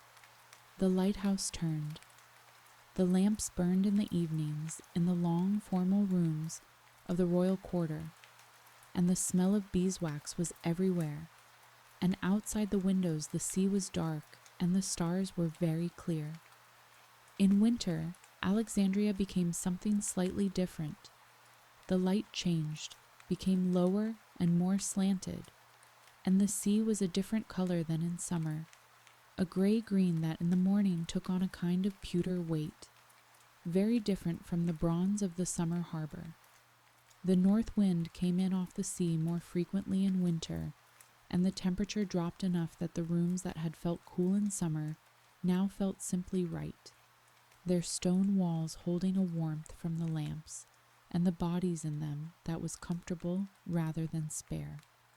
She had always loved Alexandria in winter, for this reason among others. The city settled into itself a little more. The harbor was less busy. The scholars stayed indoors and worked. The palace's corridors were quiet in the mornings in a way they were not in summer, the sound of the sea coming in through the high windows more clearly because there was less competing noise. It was during this winter that the city began to feel like hers again, rather than a place she had been expelled from and had returned to under foreign auspices. She was the queen. She was working as the queen. Caesar was there, but he was a visitor, and the city was not. The city had been there 300 years before the Ptolemies, and it would be there long after all of them were gone, and it simply went on, as it had always gone on, making its harbor sound and its market noise and its smell of cedar and salt, the oldest things in Alexandria, older than the buildings, older than her family's name. In the morning the garden was full of light. The lighthouse kept its watch. The city made its sound as it always had. Chapter 5. A boat on the Nile. The heat on the river was a different heat from the heat of the city. In Alexandria, even in the worst of summer, there was the sea breeze, the north wind that came off the Mediterranean every afternoon and moved through the streets and corridors of the royal quarter and made the linen curtains lift and the lamp flames lean. The heat of the city was manageable. It had a regular enemy. But on the Nile, south of the delta and deep into the valley, there was no sea. The valley was a corridor between two deserts, and the heat collected in that corridor and stayed there, dense and still, and the river below was too slow and too wide to create any useful movement of air, and the palm trees along the banks stood without rustling, their fronds hanging straight down on windless days, as if they too had given up on the idea of movement. The great barge they took up the river was not the same barge she had used on her coronation journey 2 years earlier. It was larger, a royal vessel constructed for just this sort of occasion, with rooms below deck and an upper deck shaded by the sail and by stretched canopies of linen. The linen, pale and densely woven, filtered the sunlight to something bearable. Underneath it, in the shade, the air moved slightly with the barge's forward motion through the water, not a breeze exactly, but an approximation of one, enough to make the afternoon hours on the river something other than ordeal. The river itself was in its summer flooding. They had launched from Alexandria at the beginning of the journey south, and moved through the delta channels in the wide, slow brown water of the inundation, the banks barely visible on each side through the papyrus. This was the Nile at its most itself, the water risen, the fields beneath it, the rich black silt settling out of the water as it spread across the land it fertilized. Farmers who had nothing to do in the flooded fields used the weeks of flooding to work on the irrigation channels, to repair the mud brick walls of their houses, to do all the maintenance of a farming life that could not be done while the ground was dry and needed to be worked. They watched the great barge go past, and they went back to their work because a barge going past was not their concern, and the irrigation channel in front of them was. Caesar was on board. He was there partly because Cleopatra had invited him, and partly because he was genuinely curious about the country, about the ancient valley, the temples, the way Egypt worked at a distance from its Hellenistic capital. He was a man who had traveled widely and made notes about everything he saw, and the Nile was unlike anything he had seen before. He stood at the rail of the upper deck sometimes in the mornings and watched the banks go past with the careful attention of a man filing information, and she watched him watching, and this was, in its quiet way, a pleasant thing. She noticed that he watched differently in different sections of the valley. In the delta and the northern reaches, where the farming was most organized and the irrigation works most elaborate, he watched with the focused interest of a soldier, assessing terrain and supply lines, noting the width of the channels, the height of the dikes, the relationship between the cultivated land and the desert edge. But in the upper reaches, where the valley narrowed and the desert cliffs came close to the water and the temples appeared at intervals on the banks, he watched differently. More slowly, the note-taking quality replaced by something quieter. He was still observing, but what he was trying to observe was not quite clear to him yet, and he was giving it time. They were not in a hurry. That was the peculiar luxury of the journey. There was nowhere they needed to be. The war in Rome continued without them. The affairs of the palace continued without them. The barge moved south at the river's own pace, and the days unfolded slowly, one from the next, the way the days on the river had always unfolded, marked not by clocks, but by the position of the sun and the temperature of the air and the quality of the light as it changed through the morning and the afternoon and the long Egyptian evening. In the early mornings, before the heat had gathered itself, the river was at its most alive. The birds came then, the cranes lifting from the shallow marshes along the eastern bank, the herons standing in the water on their improbable legs, and at certain bends in the river, the ibis, dozens of them sometimes, their curved beaks and white bodies unmistakable against the green of the papyrus. The ibis had been sacred to Thoth since before anyone alive could remember. You did not herd an ibis in Egypt. You watched it, the way you watched any sacred thing, with a kind of careful, respectful attention that was the closest thing the average Egyptian farmer had to a daily prayer.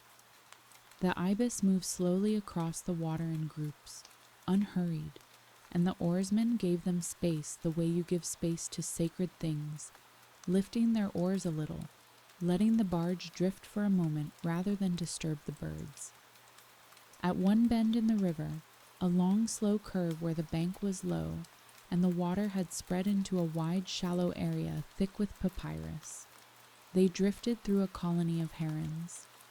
The birds were everywhere, standing in the water at intervals, each one still as a carving, each one watching its own particular patch of water with the focused patience that herons bring to fishing. The barge moved through them very slowly, the oarsmen barely stroking, and the herons did not move. They watched the hull pass, and went on watching the water, and the barge went on, and the herons stood in their places, and the morning went on being the morning. The sound of the morning was birdsong and water, and the creak of the barge's timbers in the heat. The smell of the morning was the river itself, that particular Nile smell, green and ancient and slightly thick with all the life it carried. She had loved this smell since childhood, since her first journey south on the coronation barge. It was not a refined smell, it was a necessary one, the smell of the thing the country depended on. She had been on the river before. She knew it well enough to know that it was different each time. The light was never quite the same. The water level changed with the season. The birds that were present in the morning might be gone by noon. The river rewarded attention. It had a great deal to show if you were willing to watch it slowly enough. There were afternoons on the river when the heat was at its fullest, and the sky overhead went from blue to a kind of bleached white, and the shadows of the sail and the canopy were the only shade available, and the air barely moved.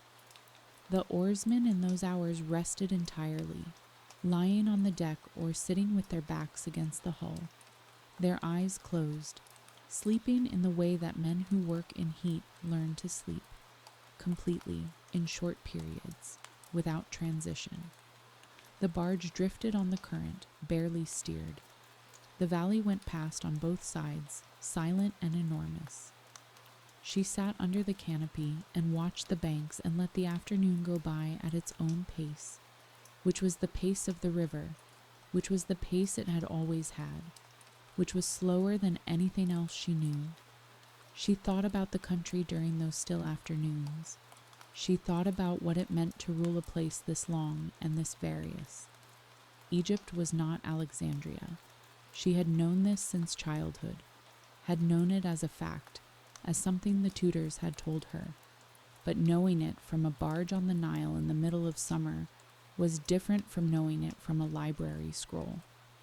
The country was enormous and old and full of people who had been living here, farming these fields, fishing this river, building these temples, praying to these gods, since before her family had existed. They did not need her to tell them how to do any of it. They needed her to be the right kind of symbolic presence at the top of the pyramid, the presence that connected the human administration of things with the divine authority that the temples upheld. The queen was Isis. The crops grew because the queen was Isis. The flood came because the queen was Isis. This was not theology, or not only theology. It was governance at the scale of a country that had been governing itself by this mechanism for 3,000 years. There were papyrus beds in the shallow water near the banks, the tall green stems rising far above the hull, and when the barge passed through them, the sound changed. A rustling, whispering sound, the papyrus stems moving against each other in the bow wave. The smell changed too, something green and wet and slightly cold, even in the heat. The smell of the plant that grew everywhere along the Egyptian river and had been used for thousands of years to make the paper that held all the writing that the world had produced. Every scroll in the library at Alexandria had begun here, in these shallow beds, in the stems of these specific plants. She thought about this sometimes on the river, about how the knowledge she had spent her childhood reading was made from the same material as the banks she was floating past, that the world was more connected to itself than it usually seemed. Caesar, for his part, found the temples remarkable. He had seen great buildings, Rome, Greek cities, the East, but the Egyptian temples were different from all of them. They were older than anything he had encountered, and their oldness was visible in a way that old European buildings were not. The stone was the same stone it had always been. The carvings were the same carvings. The priests in the inner rooms were performing the same rituals in the same order that their predecessors had performed for thousands of years before them. It was not a living tradition that had evolved and changed. It was a living tradition that had remained more or less stable for longer than Rome had existed. He found this disturbing in a way he did not entirely examine.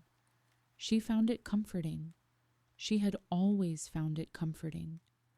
The permanence of the temple ceremonies was one of the things she had understood, since childhood, as the source of her own authority.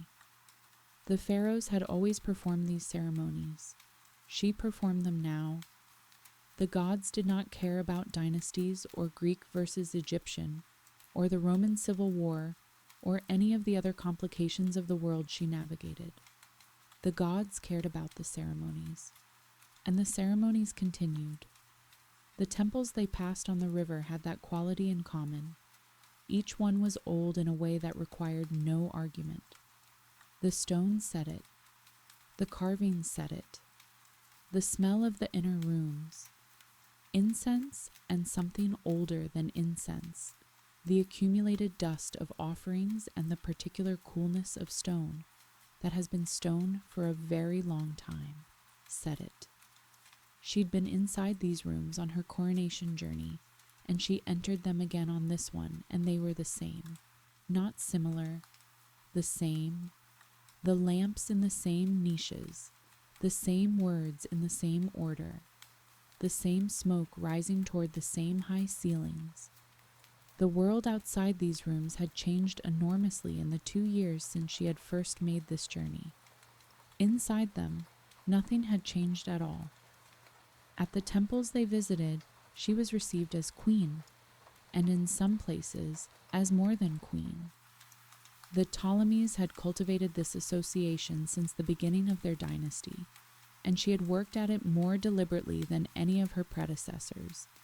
She had learned the language. She had made the offerings. She had worn the crowns. The identification between her and Isis was not symbolic, the way it might have been in a European court.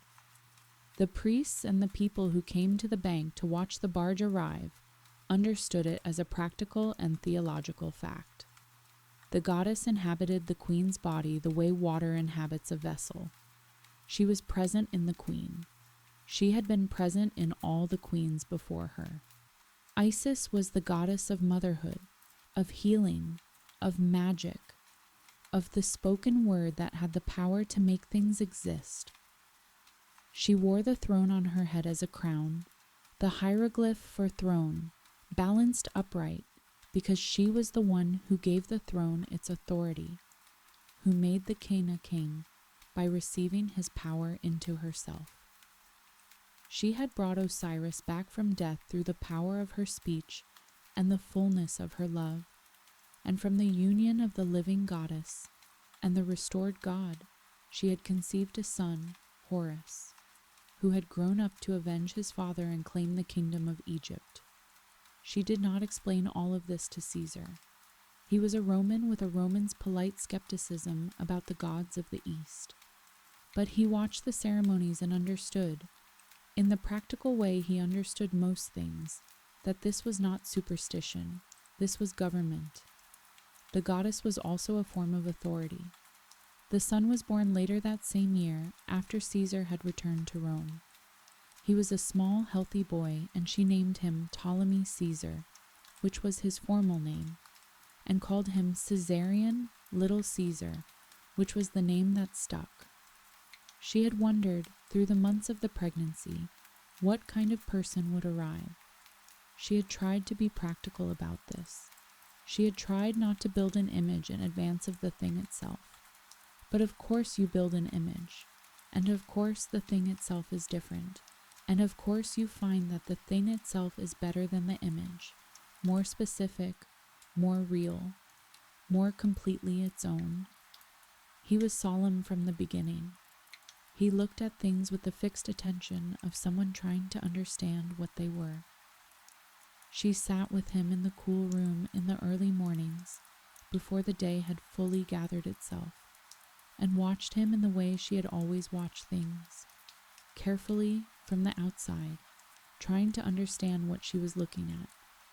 He was small and particular and entirely himself, and she had not known, quite, how complete a small person could be, how fully formed in their own nature, before they had any words or any experience to have shaped them into anything.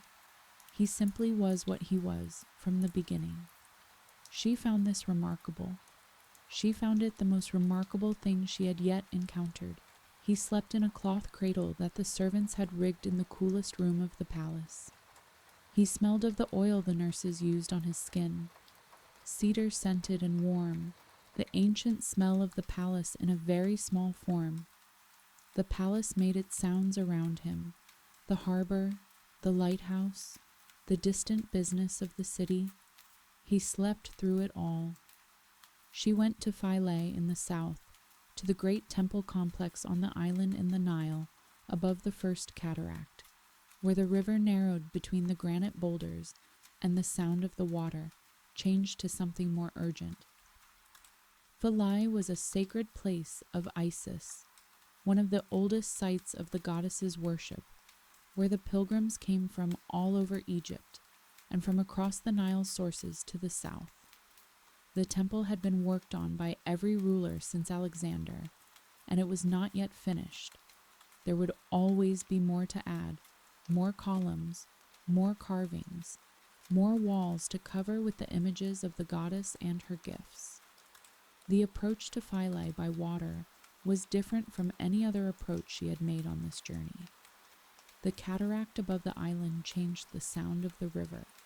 You could hear it from a distance, a low, continuous roar under the ordinary river sounds, the sound of water forced through narrow rock channels, the sound of the river doing something it could not be stopped from doing. The boatmen who worked the cataract passage were Nubian, from the villages along that section of the river, and they knew the channels through the rocks, the way the oarsmen knew the bends in the lower valley. Exactly, without hesitation, the knowledge held in the body rather than in the mind. The barge moved through the rocks slowly, following their directions. The temple at Philae was different from the valley temples. It sat on an island, which meant that the water surrounded it on all sides, and when you approached it by boat you saw it rising from the water like something that had always been there and always would be. The pylon gates and the colonnaded court and the inner sanctuary, all reflected below in the smooth water of the pool formed by the boulders, a second temple of water beneath the real one. In the evening, reflection was almost perfect. She climbed to the roof of the temple in the evening, when the day had cooled and the sky above the river was going from blue to a deeper blue that would shortly become dark. Below her, the Nile moved through the granite rocks with a sound she had not heard on the lower river, a more complex sound, the sound of water dividing around obstructions and gathering itself again on the other side, insistent and musical in a way the wide valley river was not. The water here had been moving through these rocks for a time so long that the rocks themselves were smooth on the downstream side, worn by the water, shaped by it over centuries. She stood on the temple roof and watched the river in the last of the light. She was not thinking of Rome.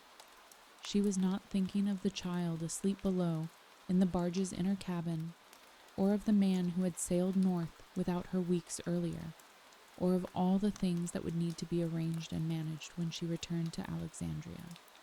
She was simply standing on a temple roof at Philae, watching the river, while the stars moved very slowly overhead, and the water below made its sound around the old granite rocks, and the night came down over the valley, the way night always came down over Egypt, quietly, from all directions at once, until the last strip of pale sky above the western desert went dark, and there was nothing but stars, and the river, and the sound of water moving through stone. The oil lamps in the temple below had been lit. Their light came up faintly through the stairwell openings in the roof, warm and small against the size of the sky. The smell of the oil reached her, and the smell of the river, and the older smell of the temple itself, incense and stone, and the accumulated offerings of 1,000 years of pilgrims who had come to this island and stood in these same rooms and looked at these same walls and felt what she was feeling now. The particular smallness and stillness of a person who has arrived at a very old place and found it still doing what it has always done. She thought about the pilgrims sometimes, standing on the temple roof. They came from all over the valley, from the farming villages and the nome capitals and the small cities along the river, traveling for days or weeks to reach this island, to leave their offering, to say their prayer, to stand in this specific place and be in the presence of the goddess. They were not wealthy people, most of them. They had saved what they could save and made the journey because it mattered, because the goddess mattered, because this place was one of the centers of the world they lived in, and a person ought to see it at least once, ought to stand here and know from their own body what the world was shaped around. She'd been standing on temple roofs and in temple sanctuaries all her adult life, performing the ceremonies, wearing the crowns. It was her function. It was the reason she had learned the language and made the journey south at 18 and returned south again now. But on this roof, in this particular evening, she was not performing anything. She was simply there, a person standing on a stone roof above a river, and the river was moving below, and the stars were overhead, and that was sufficient. She stayed there a long time. The river moved below. The stars turned above. There was nothing she needed to do at this particular moment that could not be done later, and so she stayed and watched and let the time pass in the way that time passes on a river, without hurry, without urgency, one quiet moment following the next. The water moved through the stone. The stars turned overhead. The lamp burned in the stairwell, steady and small, and the temple roof was cool under her feet. Chapter 6. A different Roman. The harbour at Alexandria in the years after Caesar was the same harbour it had always been, and also not quite. The ships came and went as they always had. The grain ships that went north to Ostia, and the trading vessels that came in from Cyprus and Rhodes, and the Levantine ports, the smell of cedar resin from the cargoes, the creak of rope, the particular quality of morning light on the water that changed slightly each season but was always recognizably itself. The lighthouse turned over the harbor at night as it had turned for 300 years, its beam sweeping the dark water with the same patient, unhurried rotation, north and east and north, steady as breathing. But there were Roman ships now, more of them, moored along the western quay, where the merchantmen usually anchored. Roman soldiers in the city, in the streets and at the harbor gates, their presence not quite hostile, but not quite neutral either. The presence of a power that had not decided yet what it intended, maintaining its options. She had known this kind of presence since childhood, since she had learned to read the faces of her father's Roman creditors in the palace corridors. She knew what it meant. It meant that the situation was not resolved. It meant that the situation would require managing for as long as it lasted, which might be a long time. She managed it. She had been managing complicated situations since she was 18 years old. The news from Rome arrived the way bad news always arrives at a distance, by letter, by ship, by the face of a messenger who had been told to show nothing but whose eyes showed everything anyway. The letter was in Latin. She read it herself, because she could, standing in the room where the window faced north toward the sea. The window was the same window she had stood at many times, the harbor-facing room with the pale marble floor and the lampstands along the walls, and the smell of beeswax that was always present, underneath everything else, in that part of the palace. The letter said, in the careful language of official communication, that Julius Caesar had been killed on the 15th of March, in the 44th year before what we now call the Common Era, in the building where the Roman Senate had been meeting, by a group of men who had believed, for their own reasons, that the killing would serve Rome. He was 56 years old. He was stabbed 23 times. She did not go to the window. The harbor was still outside, and the lighthouse was still turning, and the city was still making its sound. None of these things had changed. The world continued. She set the letter down on the table and looked at it for a while, and then she called for the people who needed to be called, and the business of managing the consequence began. There is nothing more to be said about the manner of her receiving this news. The grief, if there was grief, was private. The calculation, there certainly was calculation, was because she was a queen, and this was the death of her primary Roman ally and the father of her son, and all of it had immediate implications for her and for Egypt that needed to be thought through clearly. She was capable of holding both things at once, the private and the political, the personal and the necessary. She had been doing this all her life. Her son was 3 years old. She looked in on him that evening. She was not a distant mother, and he was asleep in his room in the way of small children who sleep absolutely, entirely committed to sleep, their faces slack and serious and somehow very ancient. She stood in the doorway and watched the linen of his blanket move very slightly with his breathing. The lamp in the room was turned down low. The harbor made its sound outside the shuttered window. She stood there for a while and then went back to the rooms where the letters and the lists were waiting. Rome sorted itself out over the following years, painfully and violently, the way Rome sorted things out. Caesar's heir, the young Octavian, and Caesar's lieutenant, Mark Antony, divided the Roman world between them, and then began the slow process of finding reasons to distrust each other, which was more or less inevitable. For Cleopatra, watching from Alexandria, the situation in Rome was like weather in a distant country. You could see the clouds gathering, you could estimate the direction of the wind, but you could not control any of it. You could only prepare.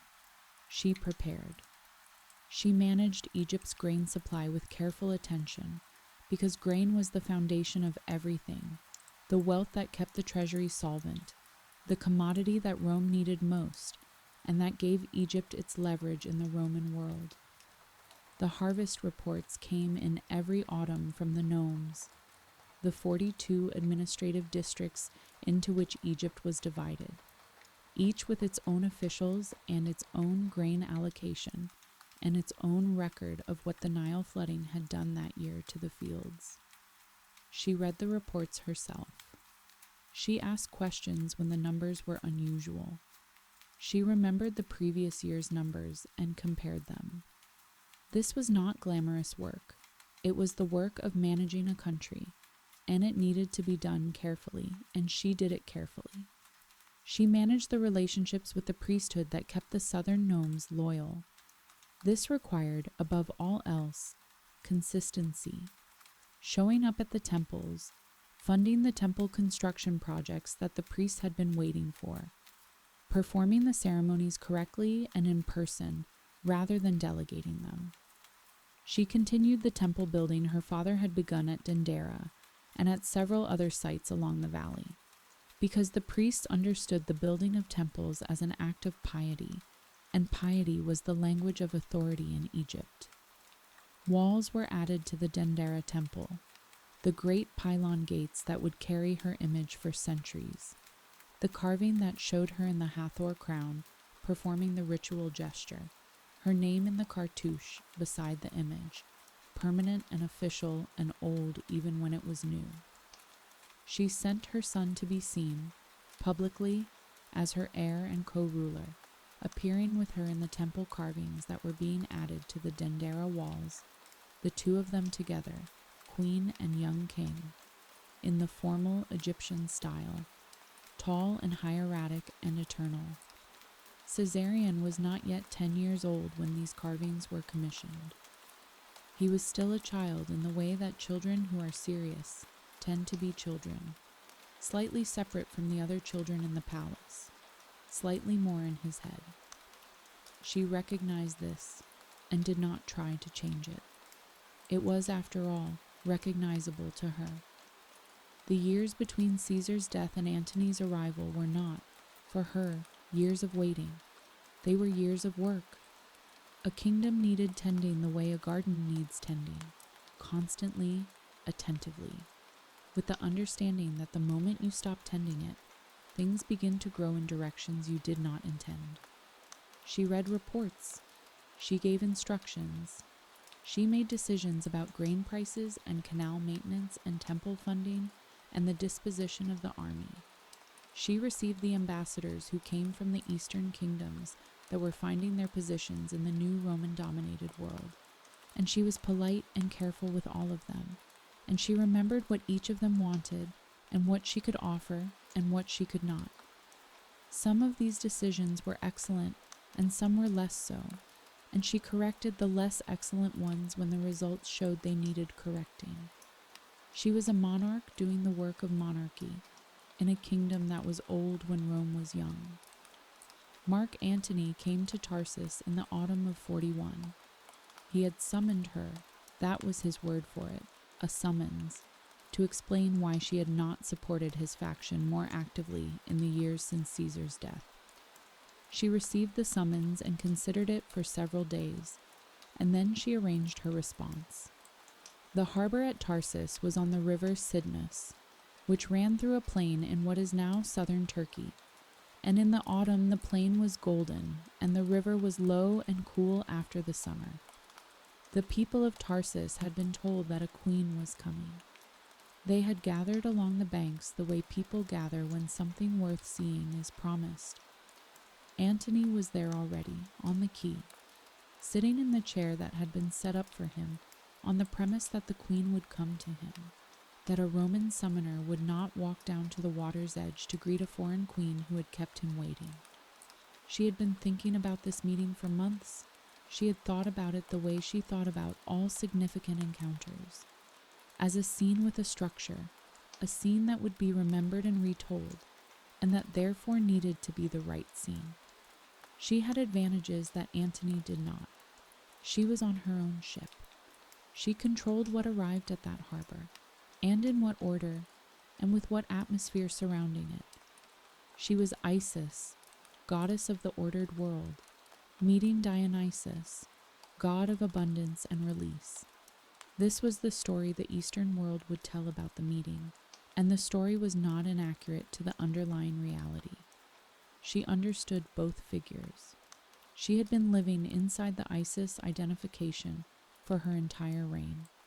He had been living inside the Dionysus identification, perhaps without entirely knowing it, for his entire career. She came to him with incense. That was the first thing, the smell of the incense reaching the bank before anything else arrived, the heavy, sacred smell of the offering burners carried across the water on the afternoon air, so that by the time the ship appeared, the people on the bank were already inside. The atmosphere she had created for them. The ship had purple sails. The oars were silver-plated, though not solid silver, the plates catching the afternoon light and returning it in fragments across the water. On the deck, under a canopy embroidered with gold thread, she was dressed in the way that Isis was shown in the temple paintings, with the handmaidens ranged on either side of her playing their instruments, the whole scene arranged the way a temple wall is arranged, every element in its correct place, every detail in conversation with a meaning that anyone who knew the Egyptian theological world could read. She was not performing for Antony alone. She was performing for everyone who would hear the story of this meeting retold, and a meeting of this kind, between a Roman triumvir and an Egyptian queen, would be retold everywhere. The story needed to be the right story. She had been thinking about this for some time. He stepped off his chair and walked down to the water. She did not descend at once. She let him wait a little longer, not out of contempt, but because the scene she had arranged required it, and because she understood that what Antony needed from this meeting was to be given something magnificent to respond to, and magnificence required time. A host who knew what her audience needed. She had thought about this, the way she thought about everything. When she came down to the bank at last, they met in the ordinary way of two people meeting for the first time, which is to say, with the great accumulated weight of what they had each heard about the other pressing on every word. He had heard that she was formidable and calculating and cold. She had heard that he was warm and excessive and unreliable. Neither of them was entirely what the other expected. Neither of them was disappointed. The political logic of the alliance was clear enough, and she had understood it long before she arrived at Tarsus. Antony controlled the Eastern Roman world. She controlled Egypt. Together they represented the eastern half of a divided empire, the older, wealthier half, the half with the grain and the temples, and the trading routes and the philosophy. She'd been thinking about what that alliance could look like at its most ambitious. A reordering of the East along lines that were neither purely Roman nor purely Ptolemaic, but something new, something the world had not had before. The children she and Antony would have together would carry both inheritances, the sun and the moon. It was not a small vision. Whether it was a possible one was a different question, and she kept that question where she kept all difficult questions, in the back of the mind, available when needed, not permitted to crowd out the present. The banquet that evening was in the city, in rooms that had been transformed with fabrics and lamps, and the kind of accumulated sensory abundance that the Ptolemies had always understood as a form of argument. The argument went like this: we are not a decaying kingdom on the margin of Roman ambition. We are still, and have always been, the center of something. The East was the old world, the origin of much that Rome had taken for its own: the grain, the philosophy, the gods, the luxury goods, the very calendar that Caesar had reformed with Egyptian help. The banquet made this argument not in words, but in things, in the food and the wine and the number of the lamps burning, and the quality of the cloth on the tables, and the music from the musicians in the corners of the room. She watched Antony at the banquet. He received the abundance with the pleasure of a man who was not performing pleasure, who genuinely liked wine and food and warm rooms and interesting company and was glad to be in all of them at once. Caesar had eaten with indifference. Antony ate with attention. This was not a minor difference. A person who noticed what they were eating was a person who was present, and presence, genuine presence, the kind that came from actually being in the room rather than thinking about the next room, was something she had found rarer than it should be among the powerful men she had known. They were all, always, partly somewhere else. When Antony left that night, he left carrying an impression that he had not quite expected to carry. Their life together in Alexandria over the following years was quieter than the stories later suggested. There were winters in the palace, where the sea wind came off the Mediterranean, and the lamps burned in the evenings, and the children played in the inner courtyard. She had twins by him, a boy and a girl, born in 40, named Alexander Helios and Cleopatra Selene, the sun and the moon. The names were not frivolous. They were a statement of ambition, of the shape of the world they were trying to build together. East and West unified under children who carried both horizons in their names. The twins were different from Caesarion from the beginning. They were louder. They were more interested in each other than in any adult in the room. They communicated in a way that twins sometimes do. a shorthand that required no words, just looks and small gestures, and they found the world consistently more amusing than serious people generally find it. She watched them with a different quality of attention than she had watched Caesarion, less analytic, more simply glad. Antony came and went. He had campaigns in the east, the Parthian ambitions that consumed years and never quite resolved, always the next campaign, always the next season. And in the winters he returned, and the palace had its ordinary life. He was a man who liked to be in a room. He liked food and warmth and company. He was not a solitary person. In this he was very different from Caesar, who had been able to be alone with his thoughts for long hours and been at ease. There, Antony needed people around him, and the palace gave him people, and the city gave him more. There were years when he was away long enough that her sense of his presence in the palace was more memory than fact. The sound of him, his particular way of filling a room, preserved in the places where he had been. The bed in his rooms, the chair at the morning table where he had sat for the morning meal, the courtyard where he had spent evenings in the mild Alexandria winter, talking with whoever was willing to talk. She did not find his absence intolerable. She had never needed him to be present in order to work, and the work continued whether he was there or not. But she noticed the difference. The palace was quieter, and the quality of the quiet was a different quality from the ordinary quiet of a large building. The morning meal in the palace was eaten in the smaller room off the main dining hall, the room with the east-facing window where the morning light came in first.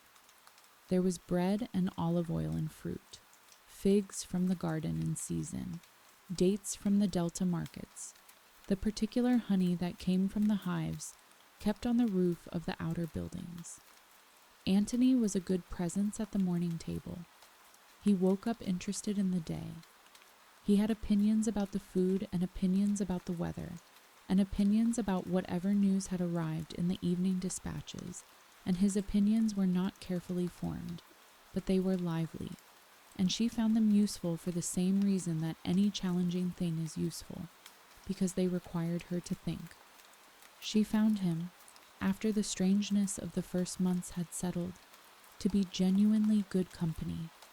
He had a particular gift for being in the present moment, which was not something she possessed naturally. She was always calculating the future, the threats, the possibilities. He woke up and found the day interesting for its own sake. She watched this quality in him with something that was not quite envy but was close to it. She had spent her whole life in preparation for something. He spent his whole life in arrival at something. The difference was significant. A son was born to them several years later, whom they named Ptolemy Philadelphos, a dynastic name from the old Ptolemaic tradition. He was a small child with wide eyes and a tendency toward seriousness that was not quite Caesarian seriousness, a quieter version of it, more watchful than studious. He was the fourth child she would raise in the palace by the sea, in the rooms that smelled of beeswax and cedar, and the salt of the harbor below. The children grew in their different ways. Caesarian, studious and watchful, the twins vivid and energetic, the youngest still very small, still learning the world's shapes and textures and sounds. In the evenings, sometimes they sat in the room with the harbor-facing windows, and the lamps burned low, and the children had been put to bed, and the business of the day was done, and the harbor made its sound below, and the lighthouse turned its beam across the water, north and east and north again, and the smell of cedar and salt came up from the quay in the night air. And these were ordinary evenings of a kind that were also, though neither of them said so, among the best they had known. The palace in winter had a different quality from the palace in summer. The rooms were warmer, the stone having absorbed the day's milder sun and held it through the evening, and the lamps that burned in the corridor stands cast a deeper orange against the darker walls of the shorter days. The sea outside the harbor-facing windows was gray-green in winter, not the summer bronze, and the ships on it moved differently, more cautiously, with the watchfulness that sailors bring to winter crossings. She had always found the winter palace more interior, more itself.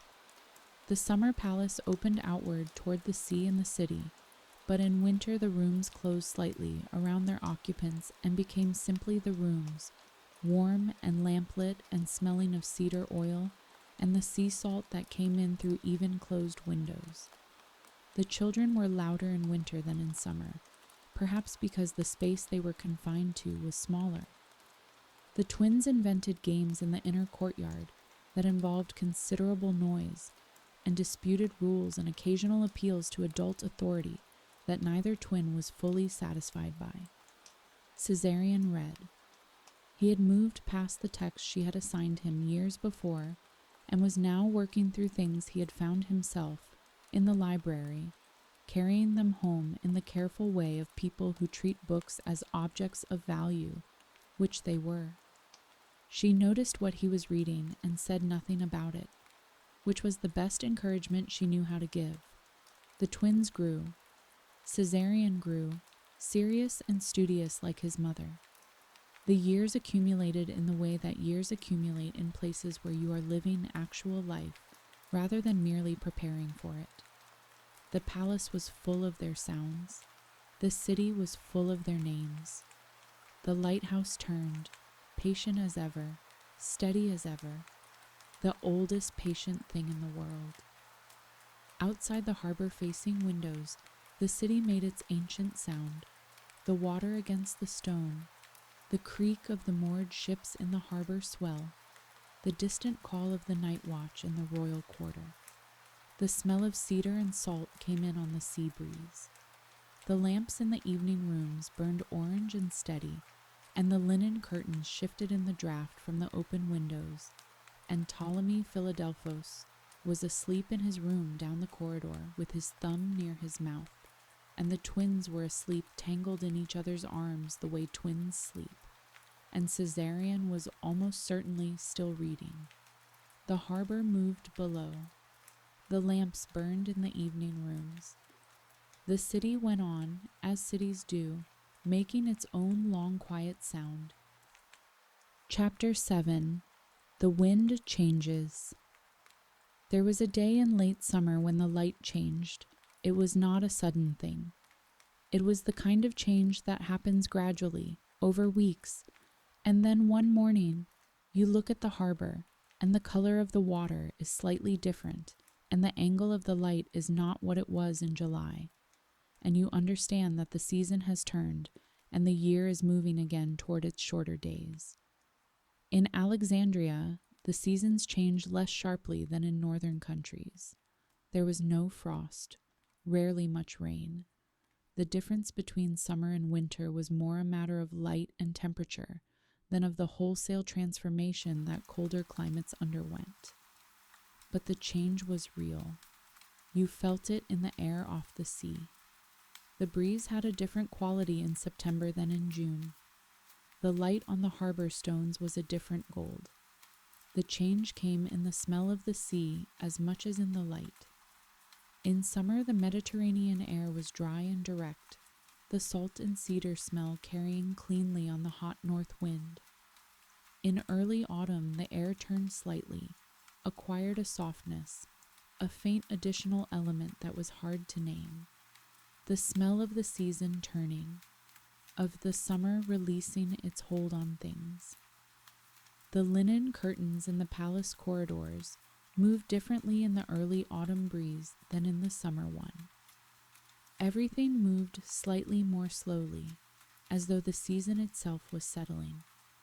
This particular late summer, it was 31 before the Common Era, the year the two sides of the Roman world came finally and irreversibly apart. The light change felt like something else as well. She noticed it. She had always noticed the quality of the light on the harbor, because it was one of the constants of her life, one of the things that was always there when she came to the harbor-facing window. The light on the water was a way of knowing where she was in time, and in this late summer, the light told her something she already knew but had not yet finished accepting. Octavian had been preparing for years. He was Caesar's heir, a cold, precise, extraordinarily patient young man who had been building his position since he was 19 years old, and who had done so by being, at every moment, slightly more careful than the people around him. He did not drink too much. He did not love too publicly. He did not make grand theatrical gestures. He kept records. He made allies. He waited. He was the kind of person who becomes more powerful the longer the situation lasts, because the longer it lasts, the more of those who might have stopped him have exhausted themselves or made mistakes. She had watched him for years, the way she watched everything that mattered, carefully from a distance, attending to patterns rather than to individual events. She had seen him make no large mistakes, and many small correct choices, the kind of choices that are invisible in the moment, and visible only in retrospect, when you look back and understand that the position he was in could only have been reached by someone who had been moving steadily toward it since the beginning. He was not like Caesar. Caesar had moved through the world with the force of someone who believed that his own will could reshape things. Octavian moved through the world like water, finding the low places, filling them, working around obstructions rather than through them, accumulating without appearing to accumulate. His legal and political campaign against Antony and Cleopatra had been building in Rome, speeches in the Senate, accusations of disloyalty, the reading aloud of what was claimed to be Antony's will, which contained provisions for his children by Cleopatra rather than his Roman children. Whether any of it was accurate was less important than the fact that it was believed, and whether it was believed was less important than the fact that it was said loudly enough that the Roman people were given a framework for the war that was coming, a story in which they could be the virtuous side, and she and Antony could be the decadent East. Octavian was very good at this. He had been watching Caesar and Antony make this kind of mistake, the mistake of assuming that actual events speak for themselves, and he had decided very early not to make it. The war, when it came, was not the kind of war that enters a palace directly. It was a war of fleets and sea lanes, of the kind of naval positioning and maneuvering that happens at a distance from the people it is happening on behalf of. She had been part of the planning. She had ships and money committed to the campaign. She had been on the water herself, at the battle at Actium off the Greek coast, where the fleets had met in the autumn, and the outcome had been, in the end, the wrong one. The wind had changed at Actium. Literally, the wind had shifted in the middle of the battle and changed what was possible and what was not. She had brought her squadron back to Alexandria. Antony had followed. The Actium fleet had been the largest she had ever assembled, ships from Egypt and from the Eastern allies, provisioned and crewed through months of preparation, the result of years of building toward exactly this confrontation. She had watched it from her own ship's deck, the morning of the battle, and had seen it as it was.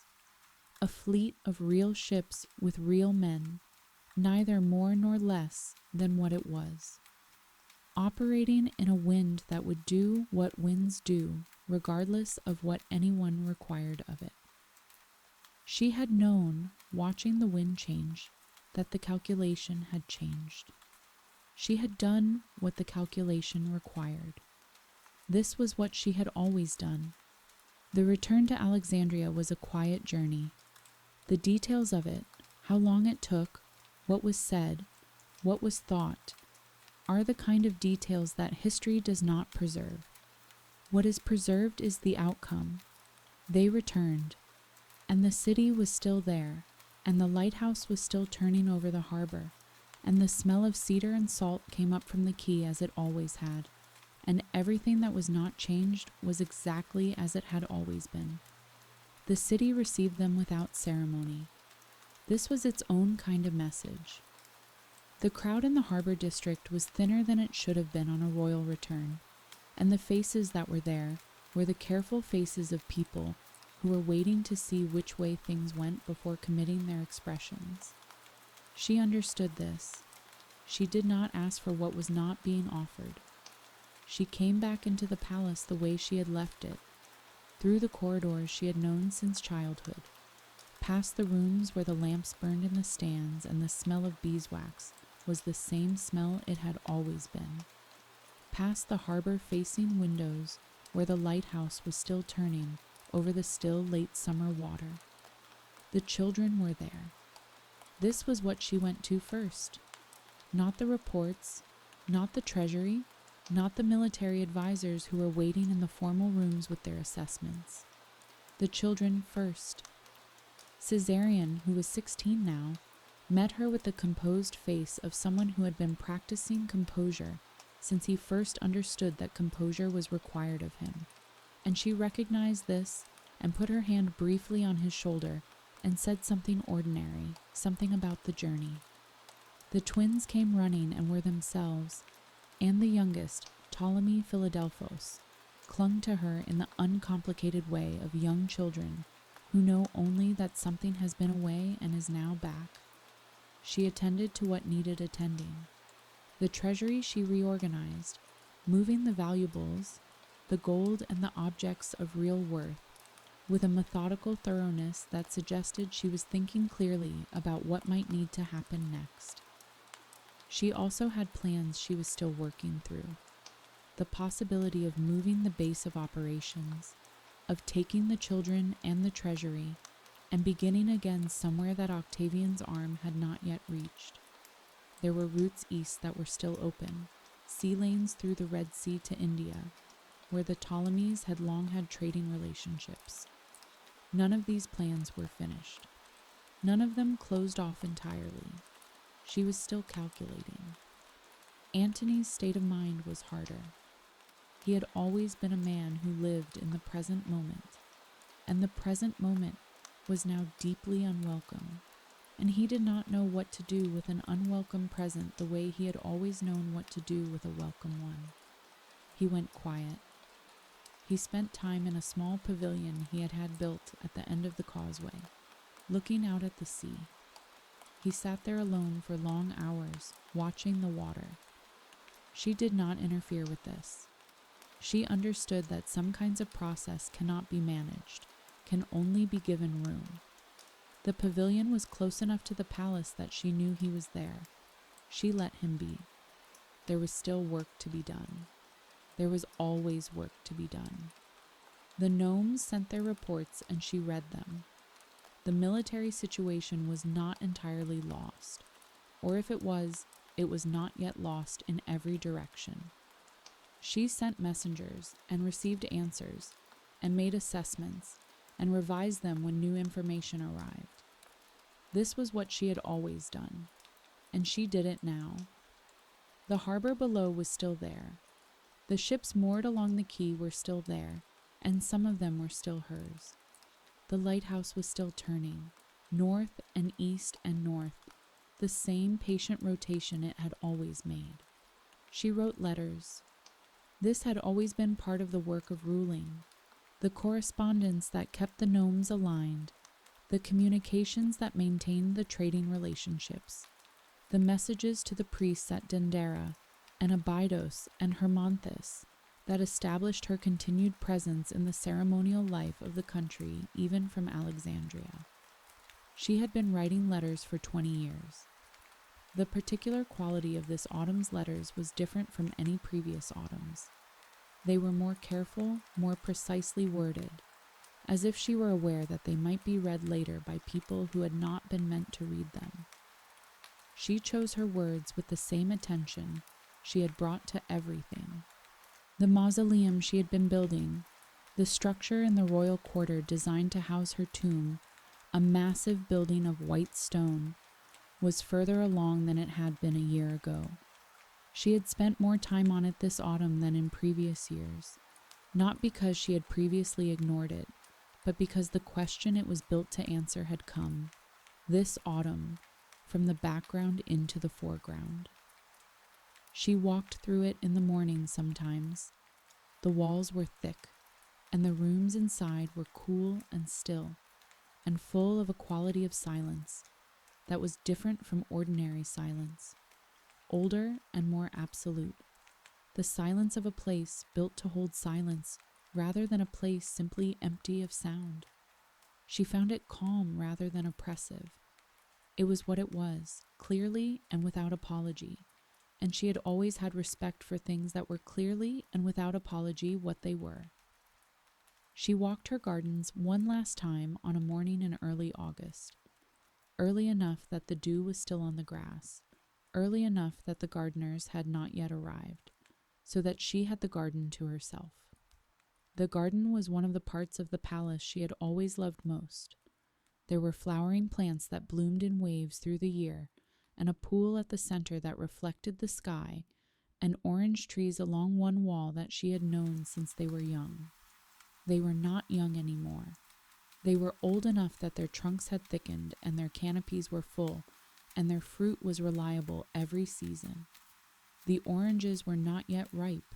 They were still small and green on the branches, the fruit forming but not yet sweet, not yet orange.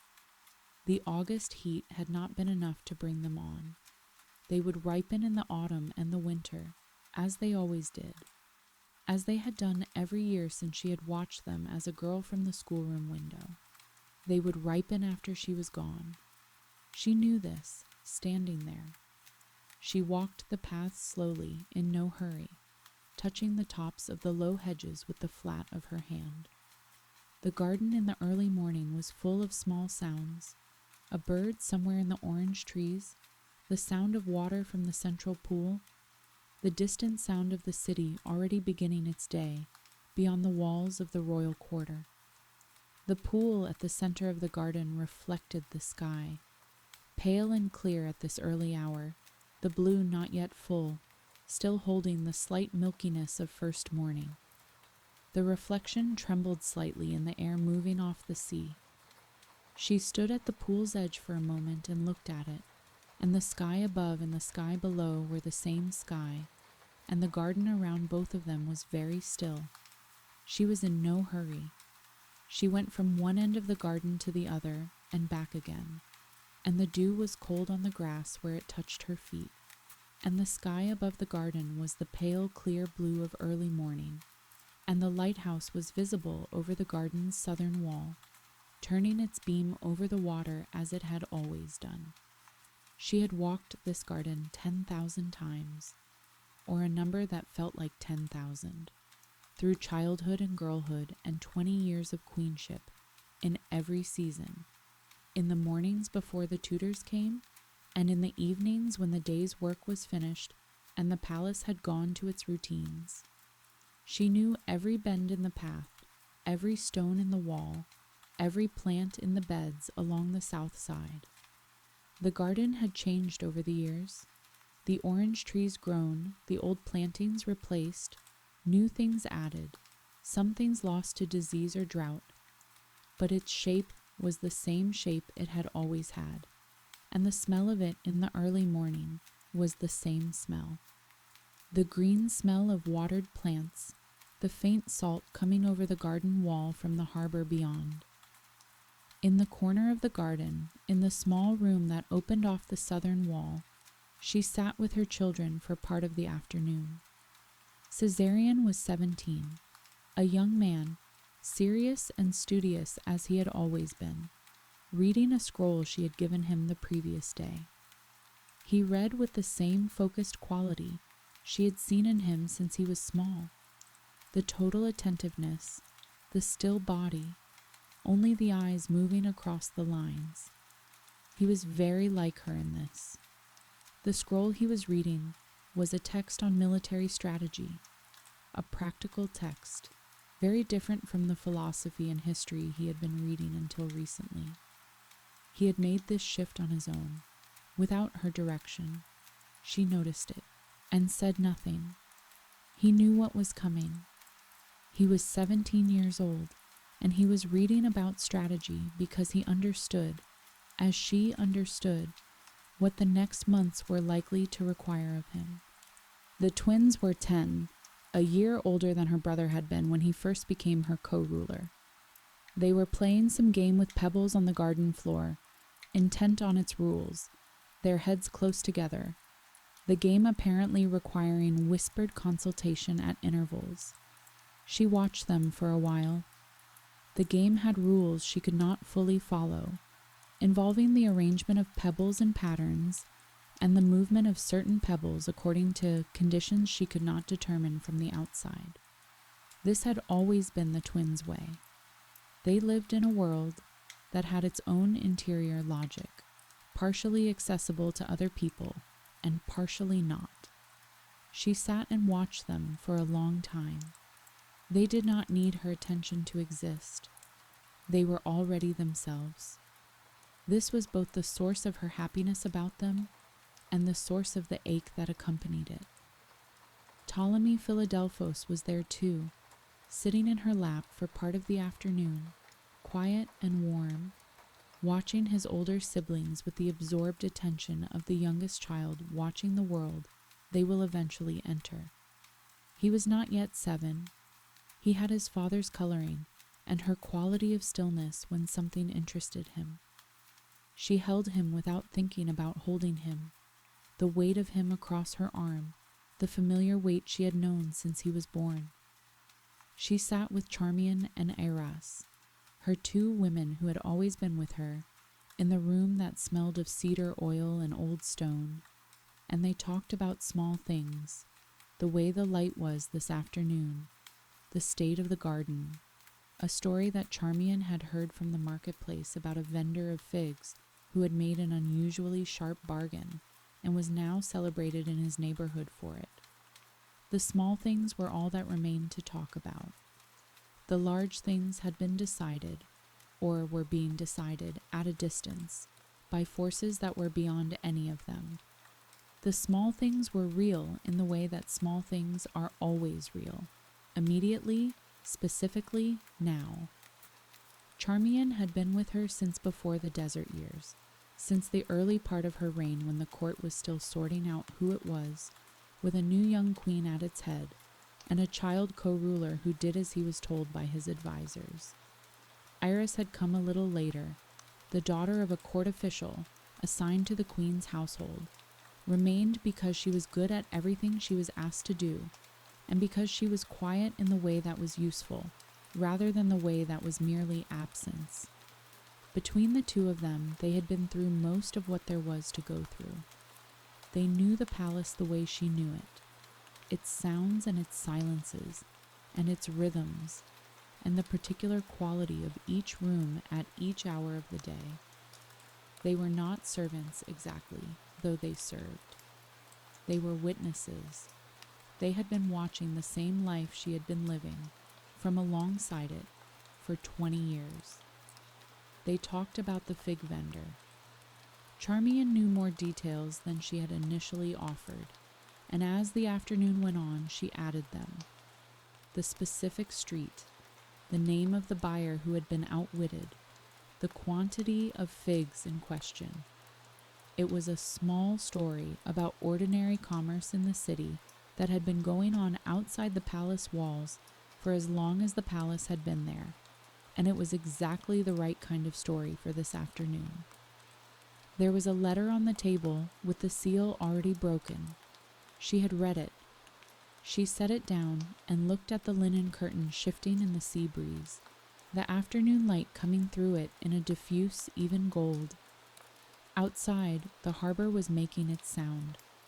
The lighthouse was turning its beam over the water, the same patient rotation it had been making since before she was born, north and east and north again, reliable and unhurried. She could see it from the window, or she could have if she had looked. She was not looking. She was watching the linen curtain move in the sea breeze, the light through it shifting and settling, shifting and settling. Antony died in the first days of August. The arrangements were made carefully, as all arrangements she made were made carefully. The things that needed to be done were done, with the thoroughness she had brought to every task of her reign. And when they were done, she sat in the room where the figs were, and the curtain moved, and the lighthouse turned, and the city outside made its sound. A bowl of figs sat on the table near the window. She had been eating them. Through the morning, the ripe ones first, their dark skins splitting slightly at the stem ends where the sweetness pressed outward. The ones that were not yet fully ripe, she left. She had always been particular about figs. She knew exactly when they were ready and did not eat them before they were. The harbour made its sound below. A letter arrived that she did not open immediately. The linen curtain moved in the sea breeze, and the light through it was soft and even, and the lighthouse turned over the water outside, turning as it had always turned, patient and unhurried, needing nothing from any of this. She folded a letter. She smoothed the edge of it with her thumb. She set it down. She looked at the window and at the light coming through the curtain, and at the bowl of figs on the table, and at the far wall where a lamp burned steadily in the afternoon, its flame very small but entirely itself, doing what flames do, without hurry, without urgency, one quiet moment following the next. The lighthouse turned. The curtain moved. The bowl of figs was there on the table, and the city made its sound as it always had. Chapter 8. After. There are things that happen in August in Alexandria that happen the same way every year. The heat is at its fullest, pressing down on the city the way heat always presses down on a city by the sea in summer. Heavy, persistent, making the stones warm at night even after the sun has gone. The sea is very still in August. The harbour in the early morning is like a sheet of dark copper, barely disturbed. The reflections of the moored ships sitting unbroken in it for the hour before the first boats go out and break the surface. The lighthouse turns its beam over the flat water, north and east and north, and in August, the beam seems somehow more visible than in other seasons. The air so clear and dry that you can follow it further before it dissolves into the dark. The city at this hour is at its quietest.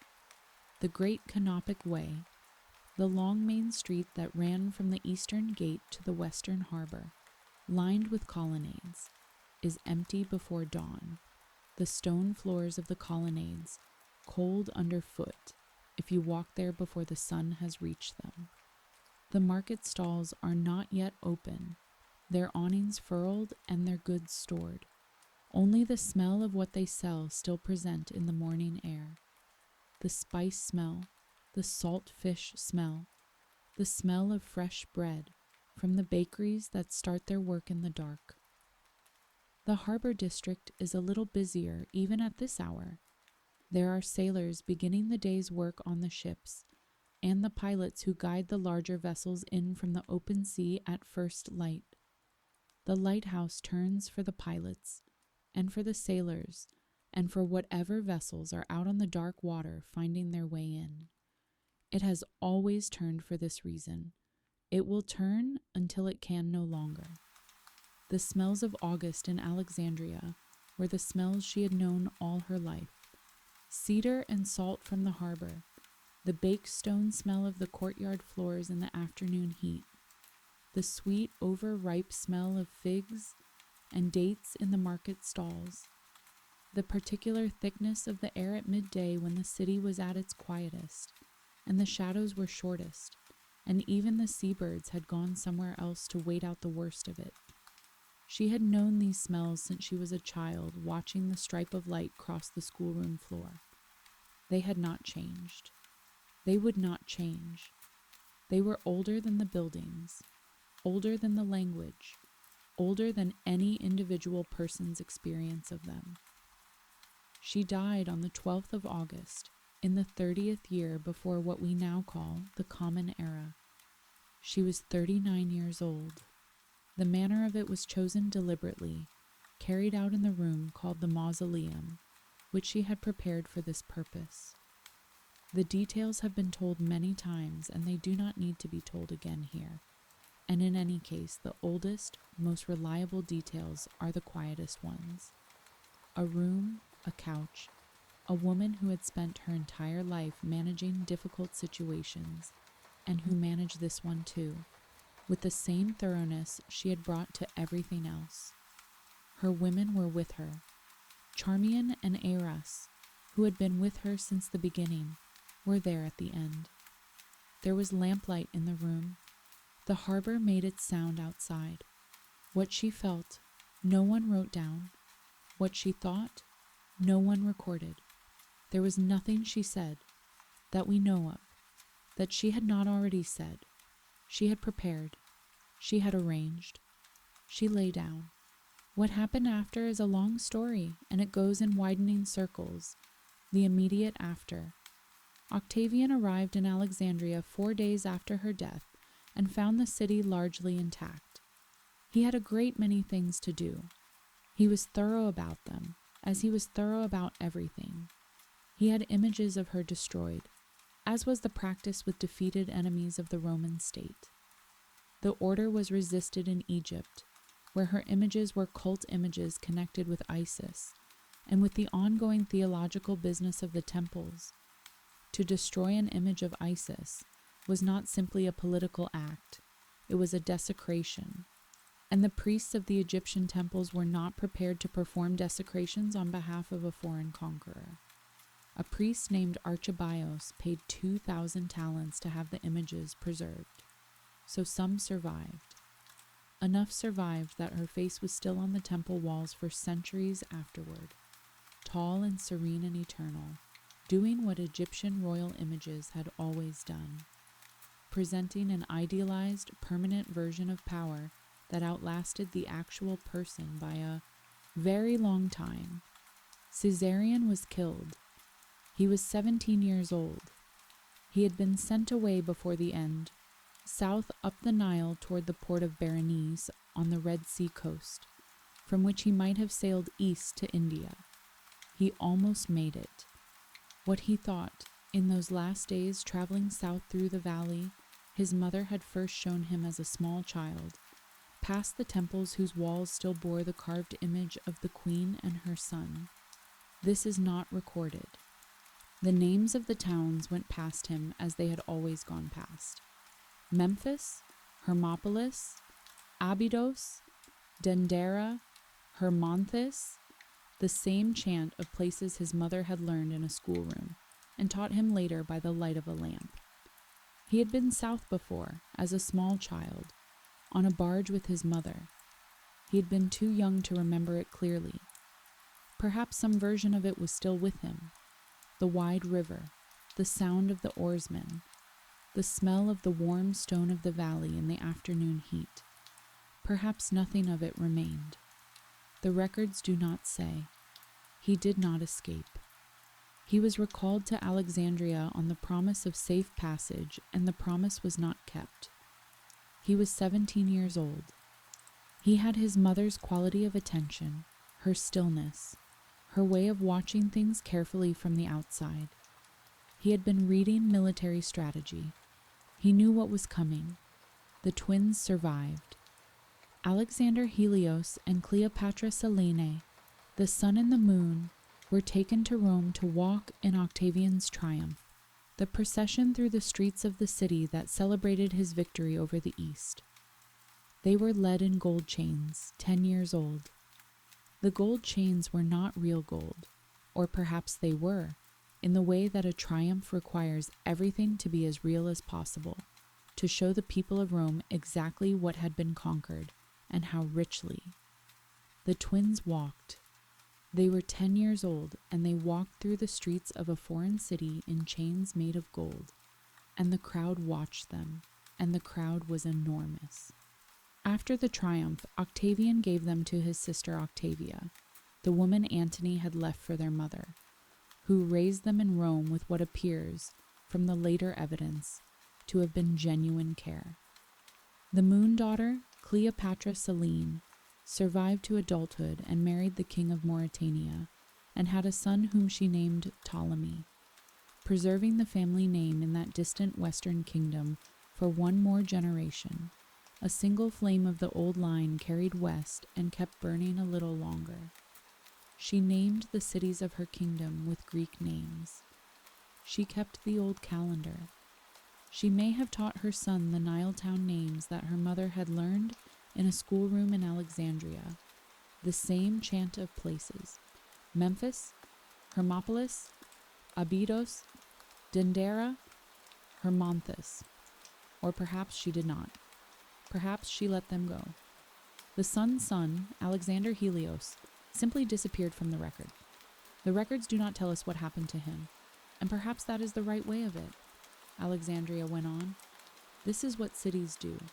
The Ptolemaic dynasty was over.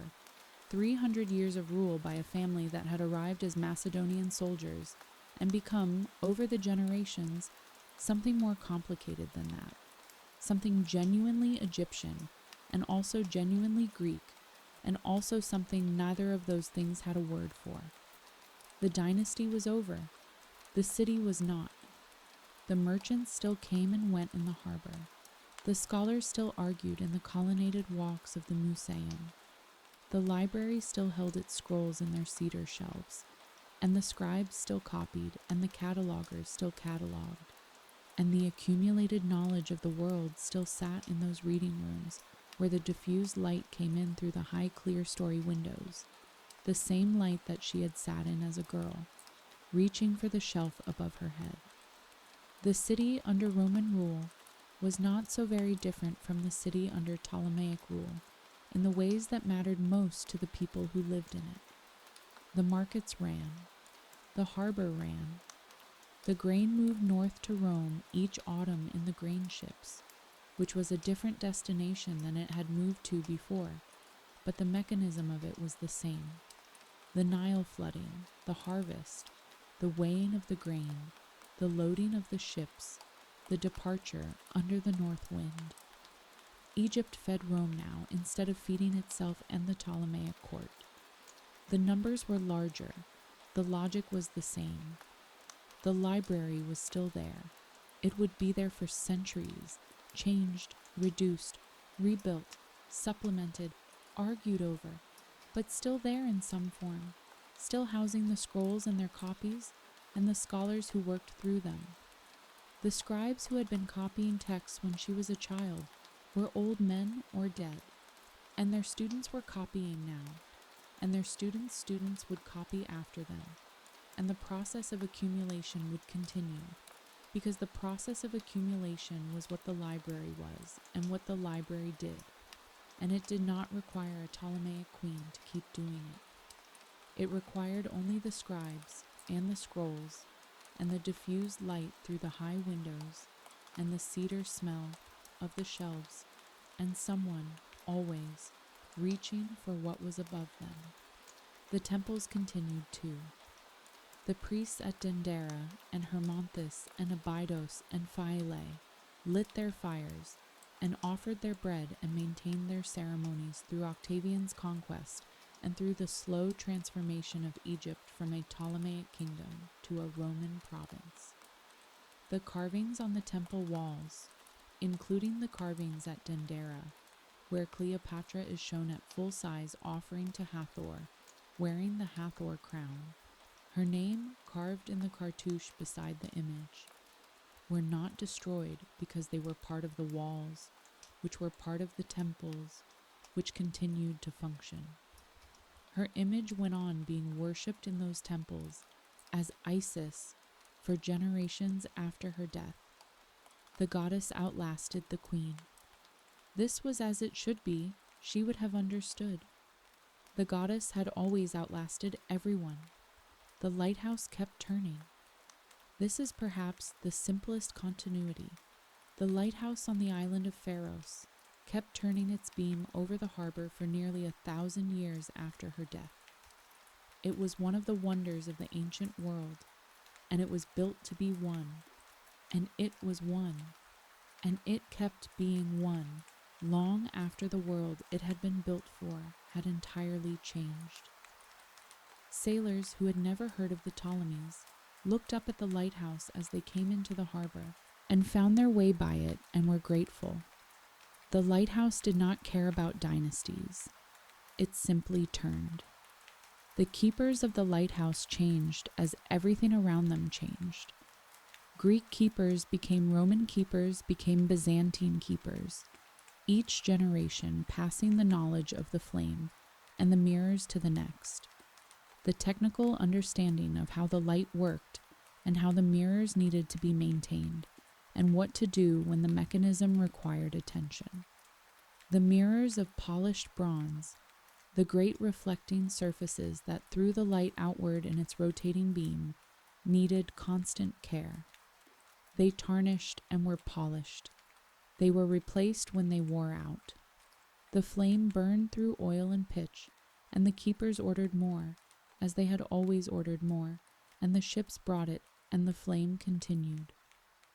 Around the 9th century of the Common Era, the lighthouse was damaged by earthquakes, the first in a series of structural disasters that gradually reduced it over the following centuries. By the 14th century, it was mostly rubble. The stones of it were used to build a fortress that still stands on the spot today. And if you climb to a certain level of that fortress and look out toward the sea, you are looking out from approximately the height at which the light used to turn. You can see very far from there. The sea is enormous and blue, and in the clear days, it seems to go on forever. You can see why a city built in this place would want a light on this high point, and why the light mattered, and why sailors at 10 miles off could see it and be glad. She became, in the centuries after her death, a different kind of person. This is what happens to the famous dead. They become other people, people made of the needs and desires of those who come after. For Rome, in the years immediately following, she was a defeated enemy, an Eastern queen who had seduced and corrupted good Roman men, who represented the dangerous, excessive, luxury-loving East against the disciplined, virtuous, sober West. This story suited Octavian's purposes very well. He had beaten her. He needed the victory to mean something. He was very good at making things mean what he needed them to mean. The poets wrote about her, Horace and Propertius and the others. They wrote about the foreign queen who had threatened Rome, the woman of excessive luxury and dangerous power, the East embodied in a woman who had almost undone Roman virtue. They wrote about her in the past tense, safely defeated, from the comfortable position of people on the winning side. She would have understood this. She had read enough history to understand how victories get written, and who does the writing, and what the writing requires. For others, later, she became other things, a romantic heroine, a symbol of Egypt's ancient mystery, a woman who had loved deeply and lost everything for it, a figure of female power who had come close to making the world different. She was painted and sculpted and dramatized and filmed, and in each version she was the version the maker needed her to be.